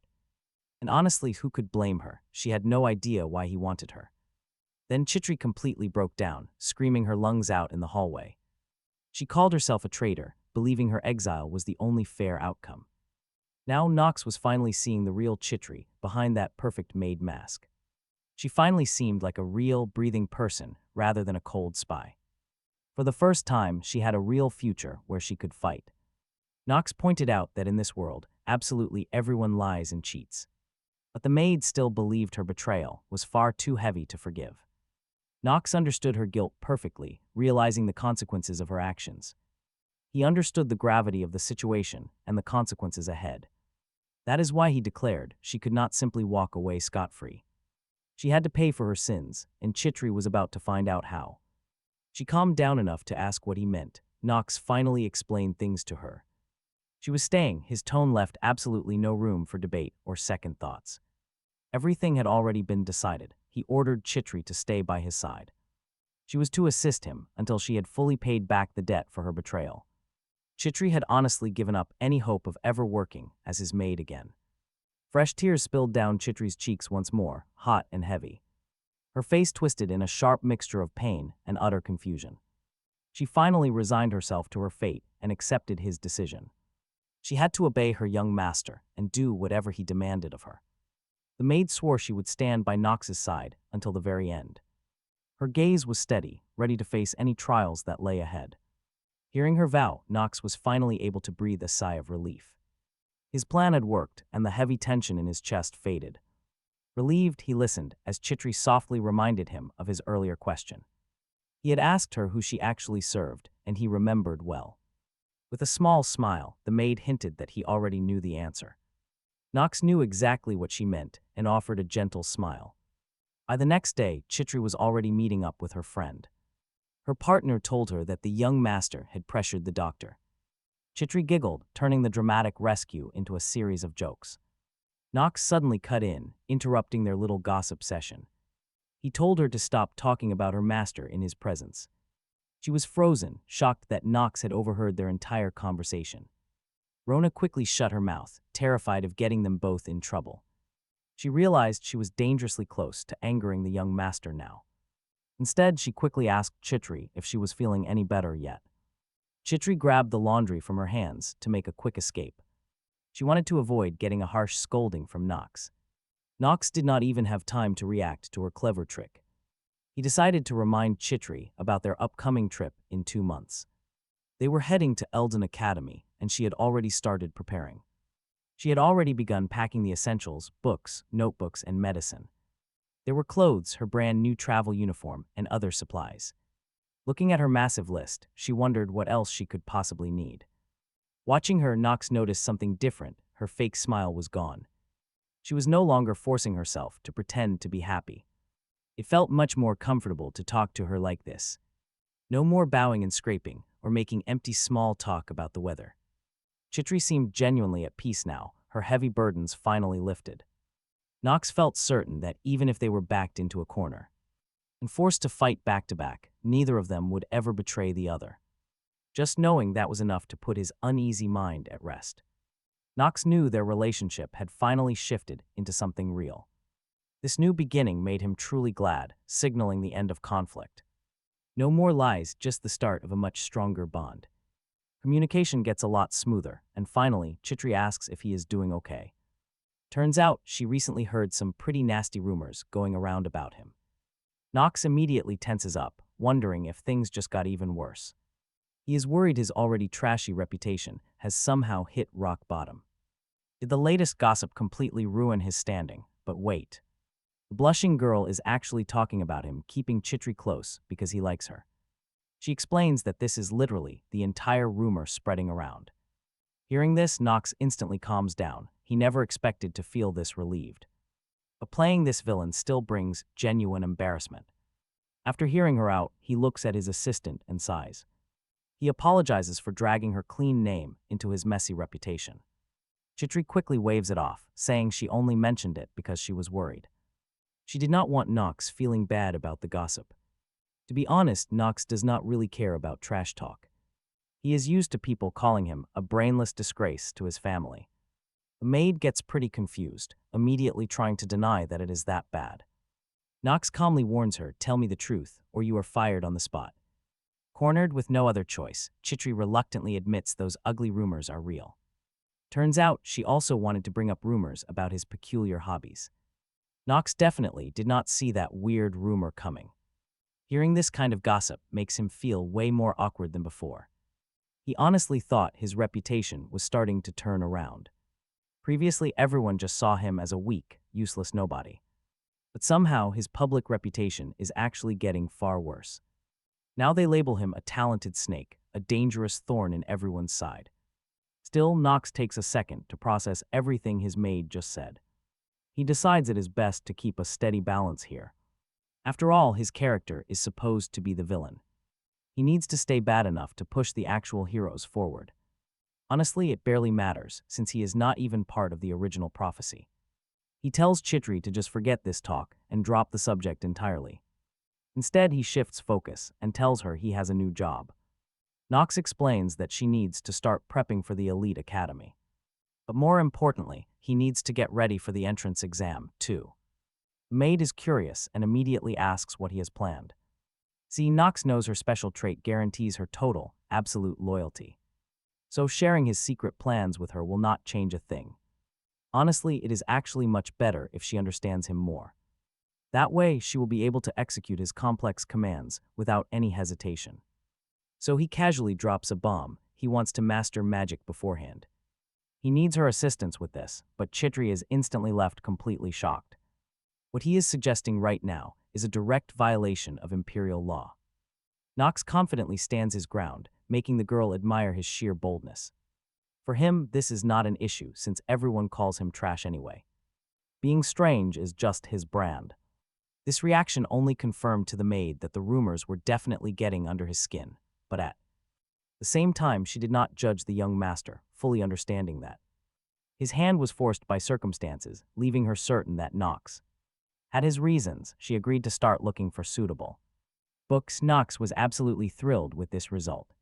decision proving once again that she was an exceptionally loyal and competent. Suddenly he heard the servants shouting outside the window as they rushed around preparing and making a massive commotion. They yelled that anyone who messed up would face serious trouble, so our curious duo peeked out to see what was happening. It turned out young Master Garen was finally back after graduating from the prestigious Eldane Academy. Honestly, with everything going on lately, Knox had almost forgot about his older brother, but now Knox realized this arrival was his best chance to extend his life. Instantly formulating a solid plan, he immediately turned back to his maid. He quickly explained that he must leave to handle an extremely important matter and that he would be gone for a long time. Chitri suspected he was plotting something crazy again, but she could never disobey. She could only guess what Knox had planned. This time around, that evening, the entire family gathered for a celebratory dinner. In his honor, swirling some wine in his glass, Theo von Reinhafer warmly congratulated his son on finishing school. Garen was thrilled with his father's rare praise and politely thanked him. Meanwhile, Knox sat back, recalling that this overachiever was Theo's second son, making him his older brother. Not wasting any time even at dinner, Knox decided to inspect his brother's status window. It showed that the guy had 0 real achievements, and his sole ability was hitting the mark. He was also a massive ladies' man who practically drooled at any beautiful woman. On top of that, his flaws included absolute hypocrisy, arrogance, and 0 principles. Thankfully for Garen, his ugly flaws went unnoticed because the famously worthless Knox was always around to take the fall. Plus, he was incredibly good at cozying up to powerful politicians, playing his hand perfectly to slide right through graduation at an academy with a brutal selection process. Barely 1,000 hopefuls ever survive the tough exams and only half of them graduate. Suddenly his father decided to ask if Garen had set a date to depart for chatters. For a second his older brother froze, the spoon in his hand trembling slightly. Forcing down his anxiety, he confidently nodded and confirmed that he would be leaving in 3 days. Then the family head sternly reminded him that the roads would be crawling with deadly monsters this time of year. Chatters sat right on the edge of Reinhofer territory, which was bordered by the lawless neutral southern lands. The eastern border with Tagaland also runs nearby, marking a desolate, little-known desert that was not only barren but also packed with horrifying beasts. On this mission, Garen was tasked by the imperial family to thin out the local monster population to win the high favor of the crown. But deep down, even Garen knew, even with winter arriving, the threat of the shatters brought way too many monsters. The Empire had to act. Theo was fully prepared to assist. He knew that losing control here would quickly threaten the neighboring lands. Even if those lands were just empty wastelands, he urged his son to tread carefully. He had to avoid disgracing their family. Garen understood that completely. He gave his father a quiet, respectful assurance that he would remember. The eldest son fully realized the weight of his actions. Meanwhile, Knox realized this mission was far more than a simple monster hunt. It was not some minor side quest, but a dark web of complicated plots. His mind immediately raced to figure out how he could exploit this situation. Knox spoke up, inserting himself into the heavy discussion to bring up the shatters. He did not waste a single second, asking directly if he could join them.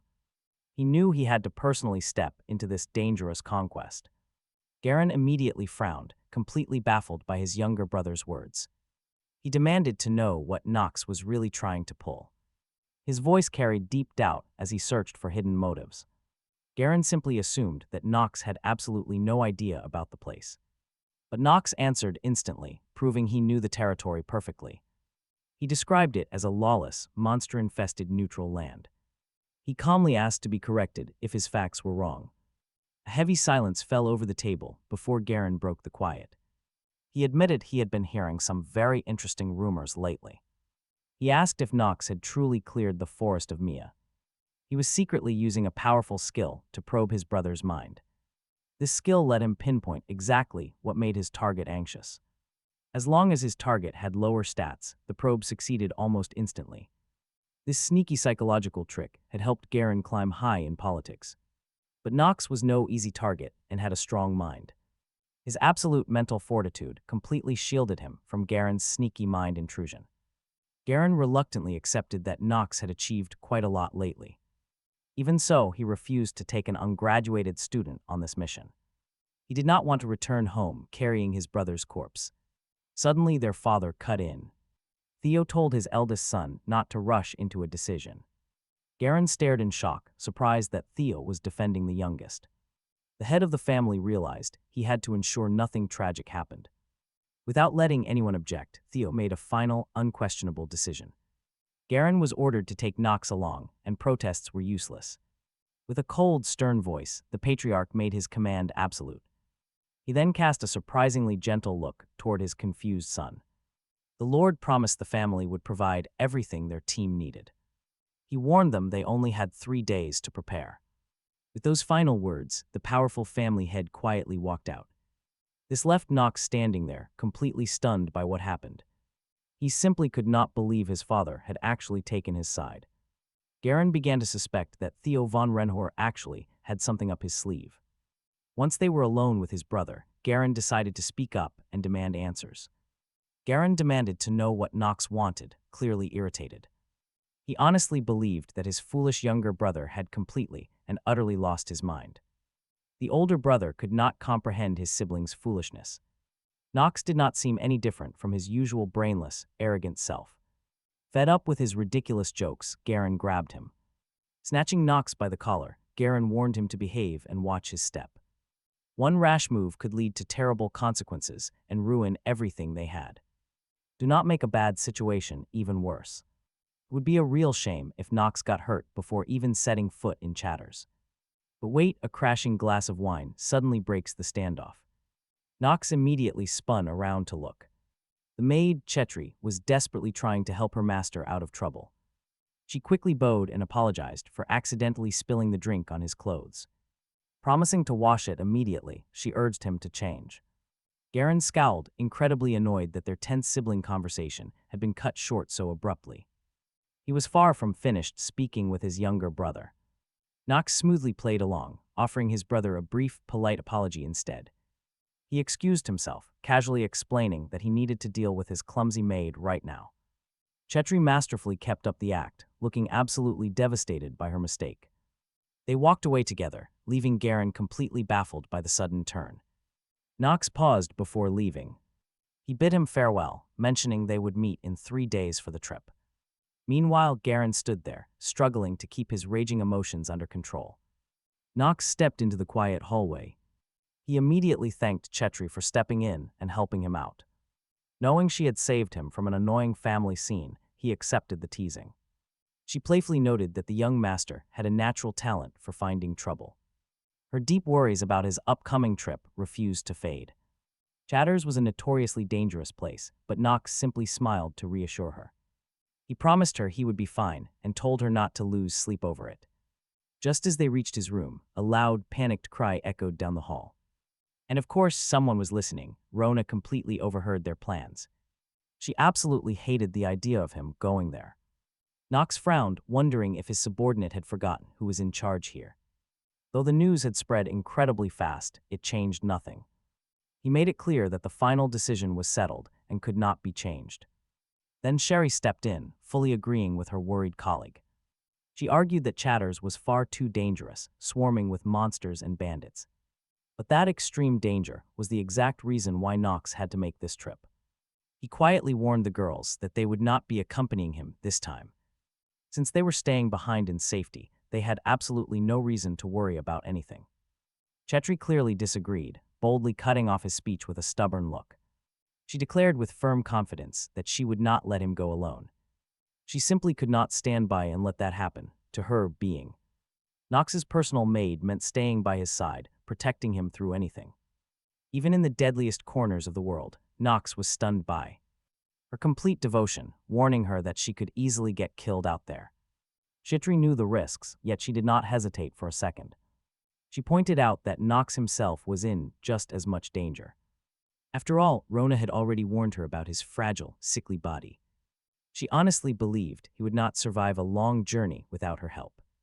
Left alone, he might lose his way, skip meals, or forget essentials. Plus, who would handle his laundry? With that, the harsh reality finally hit him. He realized this world was real now, with actual, exhausting physical details. The kind of basic survival chores usually skipped entirely in video games. Moreover, if he died, Shitri would immediately find herself in grave danger. Her entire position as a family maid would be instantly threatened. Knox had to admit she really had no other logical choice. With a quiet sigh, he agreed to let her join him on this journey. Shitri finally exhaled, her tense shoulders dropping as a wave of relief washed over. However, Knox set one strict rule: she must follow his every command without question. He warned her she would also need to master riding his horse, Carla. Shitri smiled, confident she had already bonded with the beast over the weeks. Hearing this, Rona raised an eyebrow in utter disbelief at the news. She demanded to know the secret to winning over such an aggressive animal. It turned out Shitri had spent her hard-earned salary buying premium sugar cubes. Rona felt instantly defeated, wondering why her own efforts had failed so miserably. She grumbled about why Carla turned her nose up at standard, cheap hay. "That horse is just as much of a snob as her master," she muttered. Knox took offense to that, dryly reminding Rona she was staying behind. The dry teasing backfired, leaving the poor maid looking even more dejected. Knox watched her dramatic reaction, feeling a slight pang of worry for her. He simply wasn't sure she would survive. Then, a sudden knock. Suddenly, a firm knock cut through the chatter, plunging the room into silence. Rudolf Elnar stepped inside to announce an urgent message from the family patriarch. The head of the family wished to grant his son a parting gift.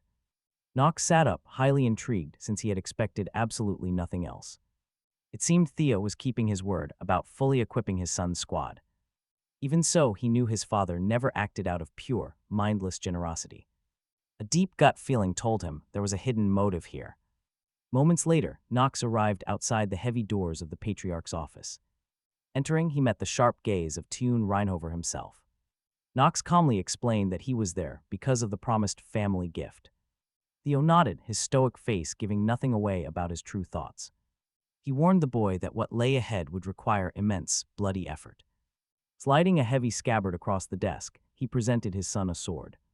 The patriarch commanded him to master the blade, revealing its legendary origin. This was the sacred, ancient sword of the very first Reinhafer patriarch. Knox stared at his father in absolute bewilderment, never expecting such a sudden gesture from him. Theo simply waited for his son to accept the gift, his gaze remaining patient and calm. Meanwhile, Knox was completely stunned by this turn of events, racking his brain in confusion. He did not remember any such item, despite playing the game 27 times. Honestly, the young master understood absolutely nothing about what was happening right now. He could not even begin to guess why Theo was handing over this weapon. Either way, refusing a gift that could help him on his upcoming journey was out of the question. Still, Knox felt a bit uneasy looking at the heavily battle-worn blade. The scratches and dents showed it had survived countless brutal fights. Theo knew his son might be disappointed by such a worn-out weapon. Yet this very blade had faithfully served the family's first lord throughout his entire life. Theo himself valued it deeply, but today he chose to hand it down directly to Knox. Staring at the metal, Knox asked what he had to do to earn such a weapon. He hesitated for just a second, but ultimately decided not to refuse his father's offer. With a swift, quiet motion, he gripped the hilt to test the weight. With a sudden pull, he raised the blade high to inspect it under the light. Then boom, a massive surge of dark energy violently erupted from the metal. His mana was draining. Knox gasped as he felt it being sucked into the weapon. Though internally shocked, he maintained his grip, refusing to show even a hint of weakness. As he held on, the dark blade began to shift, taking on strange, swirling hues. It was all a test. Theo wanted to see if Knox could truly sense mana. Doubts cleared, Knox finally understood his father's true intentions. No wonder the master of the house had decided to give him this legendary sword. Theo remained perfectly calm, already knowing exactly how the blade would react to his son. He quietly explained that the sword continuously absorbs and stores its master's power. It then unleashes everything at once, which was news to the young master. He could only assume that handling this wild blade in battle would be a nightmare. Suddenly, things got weird. Knox felt a bizarre vibration radiating from the steel. The sword was finally starting to discharge its stored energy, releasing a terrifying pressure.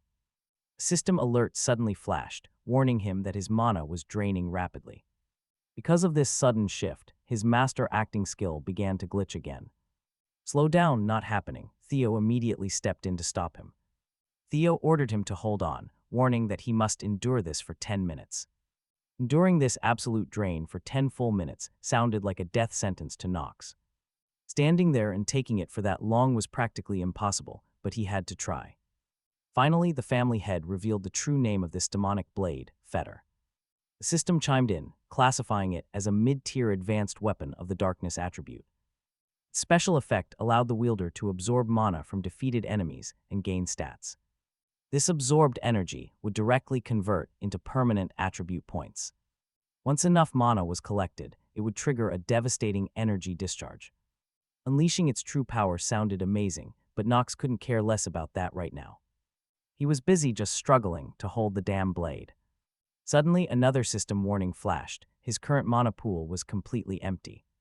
With his mana gone, the system began looking for alternative energy sources. And just like that, the sword began draining his actual life force. This terrified him even more. To sustain the mana, Knox's own lifespan began shrinking. Knox knew his life was far too precious, so he prepared to discard the devilish blade. But as he tried to fling it away, his fingers refused to cooperate. His palms felt physically glued to the dark hilt, trapping his hands in place. Internally, Knox cursed the weapon with every foul word he knew, screaming in silence. The crushing power drained him, making it impossible to hold his ground. Meanwhile, Theo just stood there calmly, watching his son struggle with the test. The legendary Stormbringer was a truly cursed blade, offering immense power at a lethal cost. Long ago, the first Reinhafer patriarch built their legacy using this exact sword. But even though they became the strongest dark clan, almost none of their descendants could actually wield this sword. In fact, 9 out of 10 descendants passed out the very moment they touched the hilt. For a beginner, holding it for even 10 minutes was considered an impossible feat. Honestly, even the current head of the family could barely hold it for 1 hour. Talk about a terrible father. Theo still forces Knox to grab that blade. He did it because he had deep suspicions about his son's sudden, miraculous changes. From saving the maid to other recent chaotic events, none of it seemed like a mere coincidence. Theo realized his youngest son had grown far stronger than he could have ever anticipated. He suspected Knox was as talented as the Sword Emperor.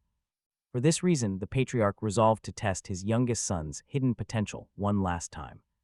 If Knox could survive 10 minutes, he would lead the clan. Finally, Knox broke free of the grip, having survived the grueling, agonizing test. Seeing this, the patriarch realized with absolute certainty that his son would eventually surpass him. The old man bitterly accepted a dark truth: his son would eventually kill him. He believed Knox was simply hiding his monstrous true power. The exhausted young man had absolutely no idea what his father was even talking about. The patriarch turned to leave, casually declaring that the sword now belonged to him. Gasping heavily, the young man watched his father walk away in absolute, speechless bewilderment. He was incredibly angry with Theo for stealing his precious life force away. 3 days later, a brand new subduing mission gets ready. As the squad prepares to depart the estate, Shitri starts packing everything they need. She tells her master that she has to bring an enormous pile of gear. Fortunately, her magic spatial bag easily fits everything, to her absolute delight. Breathing heavily and exhausted, he desperately tried to recover. Knox is still feeling terrible from the sword test, completely ignoring her words. The maid cannot understand his foul mood, especially since he was so eager before. He had been looking forward to this mission for a very long time. In reality, Knox is completely fixated on his father and that cursed Stormbringer blade. The weapon is incredibly useful, but his anger toward Theo still burns hot. He cannot easily forgive his father for stealing his lifespan. Suddenly, he looks around. Knox notices Garen has also packed an absurd amount of equipment for this journey. Shitri is extremely happy because their journey will be highly comfortable. Our main character completely agrees, as he does not want to suffer on the road. He is looking forward to seeing what his companions are capable of in battle. Soon, the entire party finally sets off on their difficult journey. Garen is currently riding a massive wolf, which looks incredibly powerful and intimidating. It was already asking way too much, especially since Garen only allowed Knox to help. He had to carry their bags. Suddenly, even Garen fell completely silent. It really looked like a major fight was brewing, trouble on the horizon. Chitri and our hero both watched this play out in surprise. It seemed like their guides had started to bicker. As it turned out, they actually couldn't find the way at all.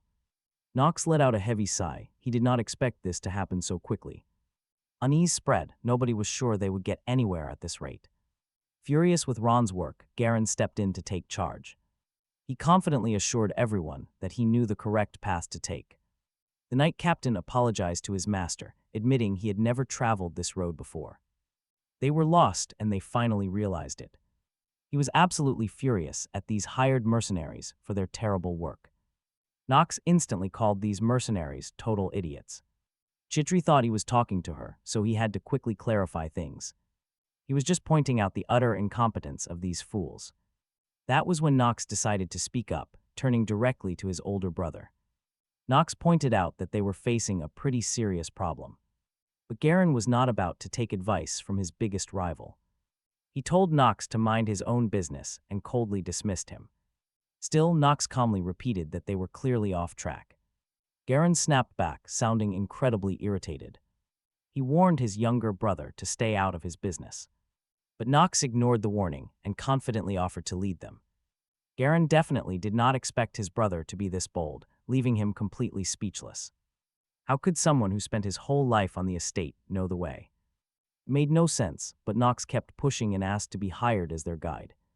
He boasted about his skills, lying that even the family vassals praised him. Of course, Garen had never heard a single rumor about his brother's talents. Meanwhile, Chitri knew perfectly well that the young master was shamelessly lying. Still, she knew there would be trouble if they arrived late. She also harbored deep doubts about our hero's actual abilities. Eventually, Garen realized this was the perfect chance to humiliate him. He accepted the deal, fully expecting Knox to fail miserably. In response, the young man just flashed a gentle, knowing smile. He was absolutely certain of his own skills. With unwavering confidence, he pointed toward the direction they needed to go. Some time later, the team built a fire to rest for a bit. As the sun dipped below the horizon, they set up camp for the night. Meanwhile, Garen was busy chewing out his mercenaries because Knox had actually succeeded. The young man had indeed managed to find the correct path incredibly fast. This southern region was unexplored territory, which explained why even guides struggled. Still, none of them could wrap their heads around Knox's secret. All they could do was guess, while Knox quietly eavesdropped on them.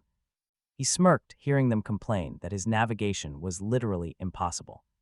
This route is easy for Knox because he is an incredibly experienced player. Chaders is a strategic hub that he has already visited hundreds of times during his countless playthroughs. Right then, Chitri approaches him to ask how her young master found the path. So quickly, of course, our main character already has a perfect cover story. Lined up so he casually tells the maid to look closely at the dirt. Beneath her feet, she looks down in surprise and spots the unmistakable heavy tracks of an owl. Bear, Knox explains that this beast has a massive bare body and an owl head, typically nesting in the south, since these monsters always stick to the southern parts of Chaders. Following their footprints is the easiest way to navigate. Chitri immediately gets worried and asks if camping here is actually safe. After all, they're setting up camp right in monster territory. Our hero quickly reassures her that these beasts absolutely hate fire and will never dare approach their bright, noisy campsite. Meanwhile, the rest of the soldiers are whispering about how much young Lord Knox has changed lately, even whispering that he might outshine his prestigious brother who studied at the academy. Garen overhears every single word, his anger boiling over with each passing second. He turns to his scheming assistant, Schultz, demanding to know if Knox truly defeated powerful opponents like Hartz and Allen in battle. The butler quietly confirms the grim news. Instantly, the jealous older brother can only think about our protagonist's sudden rise in power, but the cunning Schultz has a dark trick ready for this exact moment and reaches deep into his coat pocket. He pulls out a strange, unmarked pouch and hands it over to his master. Garen knows exactly what this means and grins. This is going to be a horribly long night for our unsuspecting hero, who quietly heads to his tent. Soon, the entire camp falls dead silent. As the soldiers drift off to sleep, even the watchman on duty collapses from sheer exhaustion, leaving the camp completely vulnerable. Oh, this is bad. Out in the shadows, massive, brutal orcs begin to stalk the campsite. Rustling noises echo through the dark thickets, but because the lazy guards are fast asleep, nobody raises the alarm. Knox lies in his tent, eyes closed, seemingly defenseless, but is he really caught off guard? Suddenly his eyes snap open. He was waiting for this trap all along. He grips his sword and dashes out to face the threat head-on. Chitri wakes up to the sudden rustling inside their tent, totally startled. She frantically asks where he is going, but our hero does not waste time explaining. He simply tells her to stay hidden inside.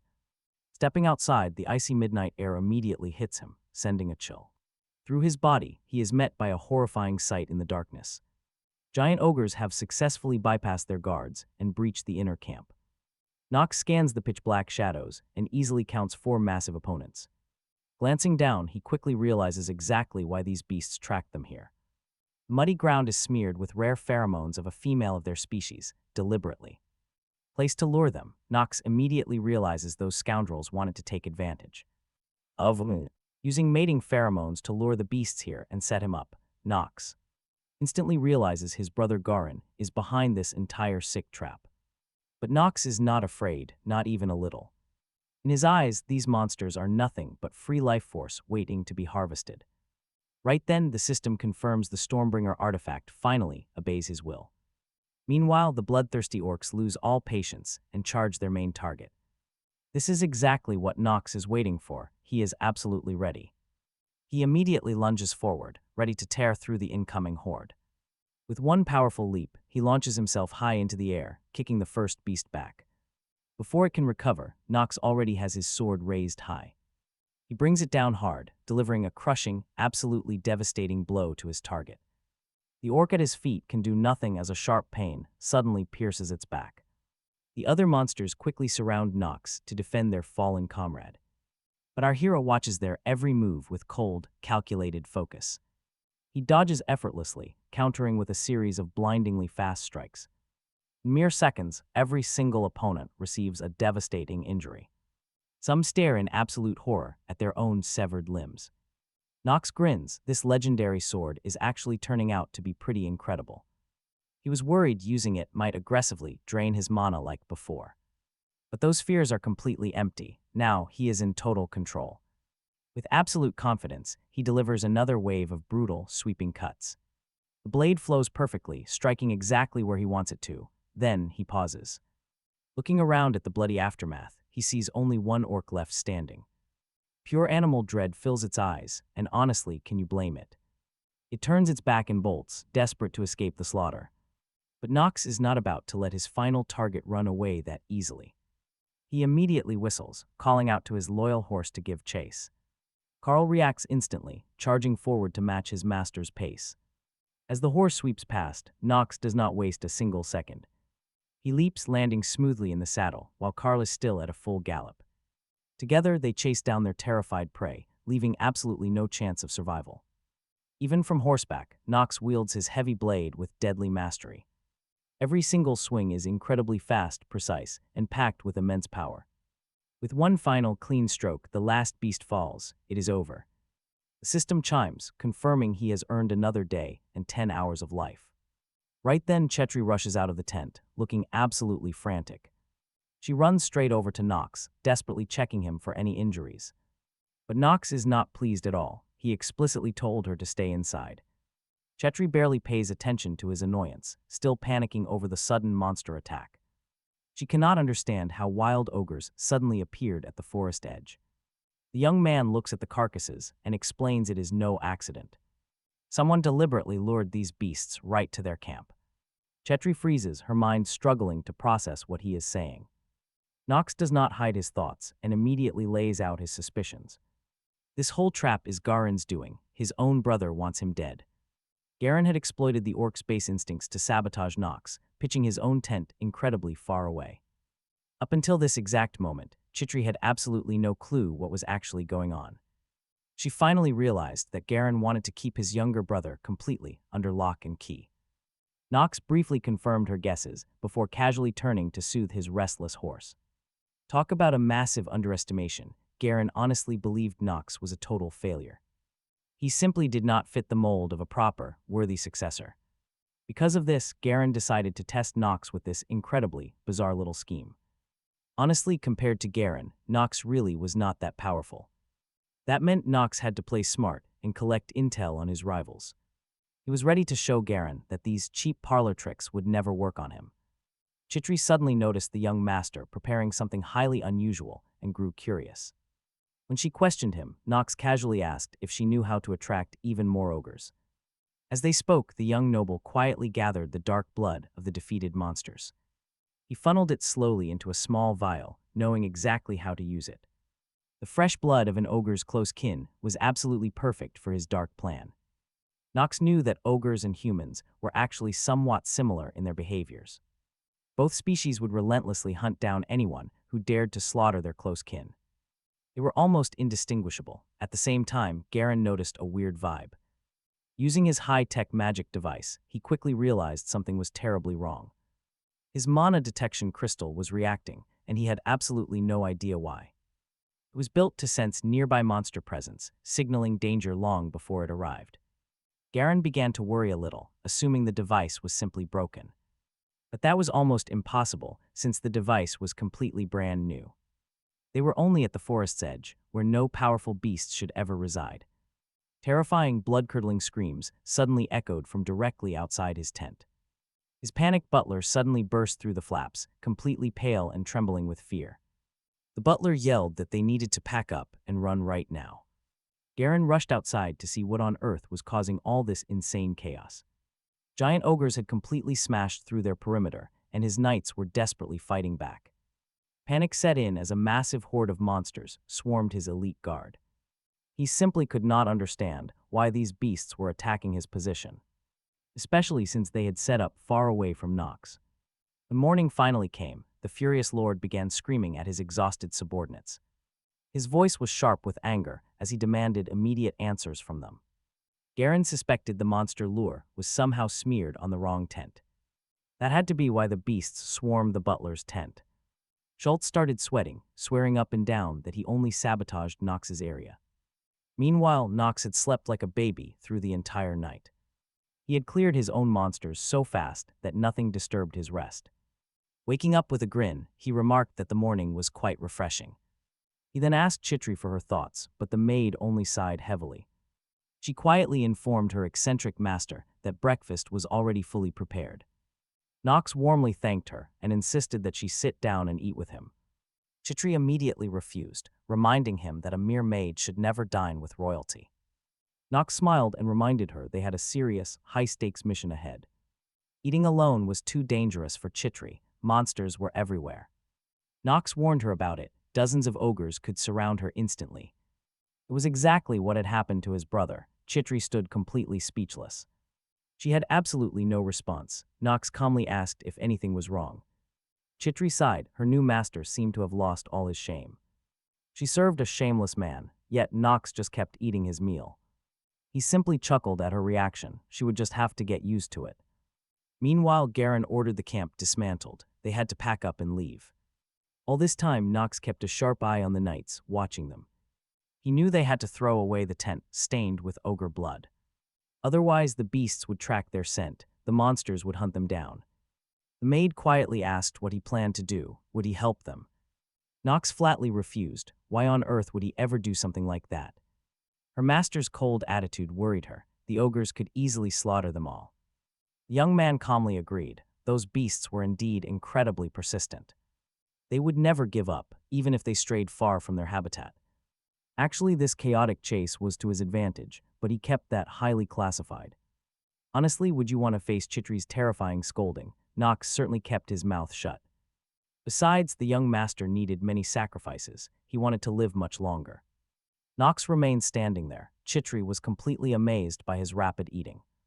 He finished his entire breakfast in seconds. Why was he rushing so much? It turned out that starting early gave him a massive, decisive advantage.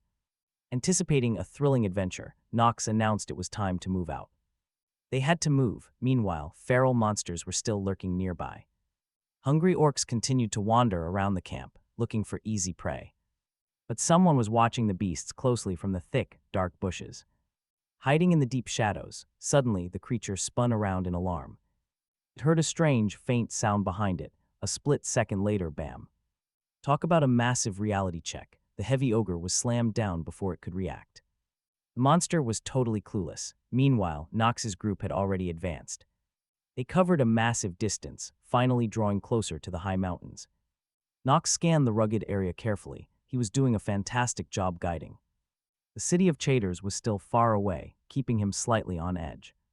But overall, everything was fine. Suddenly, Garen approached his younger brother. He wore his usual irritated expression. The eldest son had some questions. He demanded to know if Knox had a plan for those tracking ogres. They were right on their tail. Knox calmly replied that he had it. He would handle it. Fighting here would only attract more dangerous monsters. Right now, their main priority was to escape this forest as fast as possible. Knox promised that once they cleared the trees, all their problems would vanish. Garen remained deeply skeptical. He still looked down on his younger brother. In fact, he could not believe the troops respected this supposed family failure. Yet they treated Knox with high honor. Later, a knight noticed something strange. The young lord kept tapping the ground. The curious knight asked him why. The young master simply smiled. He calmly explained his brilliant reasoning. Monsters could leap out at any second, making the men absolutely terrified. Hearing they might face such lethal beasts, everyone panicked. Knox had to hide his amusement. He wasn't worried in the slightest, because he knew exactly what to expect. A sudden tremor shook the ground, making the panicked horses refuse to obey. Chitri panicked too. She definitely didn't expect an ambush to happen this quickly. Suddenly, the earth ruptured right beneath the young master's horse. The young maid screamed at the top of her lungs, grabbing Knox. Knox, however, was absolutely thrilled because he'd been waiting for this exact strike to happen. These weren't ordinary orcs at all. They were actually massive, deadly earthworms. Their colossal bodies slithered forward at a terrifying, intense pace. Part worm, part snake, Knox recognized them from his prophetic dreams as nothing other than defective dragon mutations, but don't let that fool you. They are monstrously powerful beasts, and their draconic blood makes them immune to magic. If a dozen ogres cornered their squad, it would still be easier than trying to survive against just a single one of these nightmare worms. In truth, Knox had planned for this dangerous outcome all along. He knew his men would execute him if they found out the truth. He had intentionally tapped the ground to summon this massive, dangerous threat. But hey, that's just the tough life of an ordinary NPC. Knox ordered his crew to prep for battle and hide in the brush. The soldiers immediately asked Garen if he wanted to retreat somewhere safe. His knights wondered why they weren't charging, but Knox had other plans. He had a very specific strategy in mind when he told them that once they cleared the forest, all their problems would solve themselves. Suddenly, a monstrous growl echoed from behind, and it didn't sound like the worm.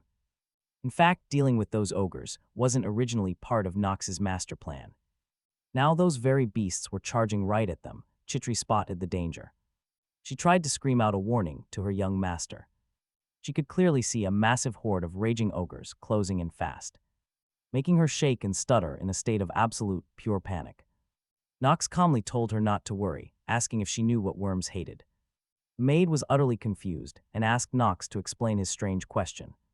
Just then, another violent tremor hit, cutting their conversation short. When things finally settled, the young master offered an explanation. He explained that worms absolutely despise ogres. In fact, they eat them. In response, the ogres hunt down the worms to avenge their fallen comrades. They are natural-born enemies. A clever traveler like Knox knew how to exploit this deep-seated monster rivalry to his absolute advantage. At that moment, the giant worm spotted the ogres emerging from the woods. Sensing the threat, it let out a deafening screech that echoed everywhere. It lunged forward, immediately targeting its hated rivals who stood no chance. The remaining ogres tried to strike the beast from behind, but its hide was impenetrable. Watching this, Chitri forgot her terror. Completely mesmerized by the epic clash, Garen also watched in absolute shock. Nobody could have predicted such a brilliant play from his younger brother. He is absolutely fuming. How on earth does this rookie know so much? Meanwhile, Chitri asks Knox if their only plan is to sit back and watch. Outside, the savage duel drags on, both sides tearing into each other. Still, a victor is nowhere in sight. That is when Knox finally moves. He steps in, hurling a handful of rocks right at them. One of these basic rocks strikes a beast right in the shoulder. Instantly, the rest of his improvised ammo finds its target with perfect accuracy. But the combatants are way too busy trying to kill each other to care. Shitri is utterly baffled. She has no clue what her master is planning. She actually panics, terrified those brutal beasts will turn on them next. But Knox is playing the long game. It is all about stealing the kills. He wants the experience points, and right on cue, the system chimes in. His physical strength shoots up, and his lifespan extends by 8 full hours. He only had to land a tiny bit of damage to claim the reward. More rewards roll in as the giant worm finishes its meal. It has completely devoured the bodies of Knox's fallen enemies. Meanwhile, Garen breathes a sigh of relief, though deep down, he is deeply unsettled. The ogres got wiped out, leaving them alone with a giant, hungry monster. Panic sets in. Garen knows this beast is way beyond their leg. The only sane option is to run immediately if they want to live. But fleeing is not on Knox's mind. He has other plans. Grabbing his sword with a serious look, he orders them to fight. He barks out commands to aim fire arrows directly into its mouth. The knights trust Knox blindly, so they do not hesitate for a second. Fire arrows fly instantly. The entire squad lets loose at their target. Pierced by burning fire, the giant worm begins to thrash around in agony. Knox sees his opening and knows it is time to strike. Drawing his blade, he activates his temporal skill. Time slows down to a crawl. The world around him freezes, leaving him in a slow-motion zone.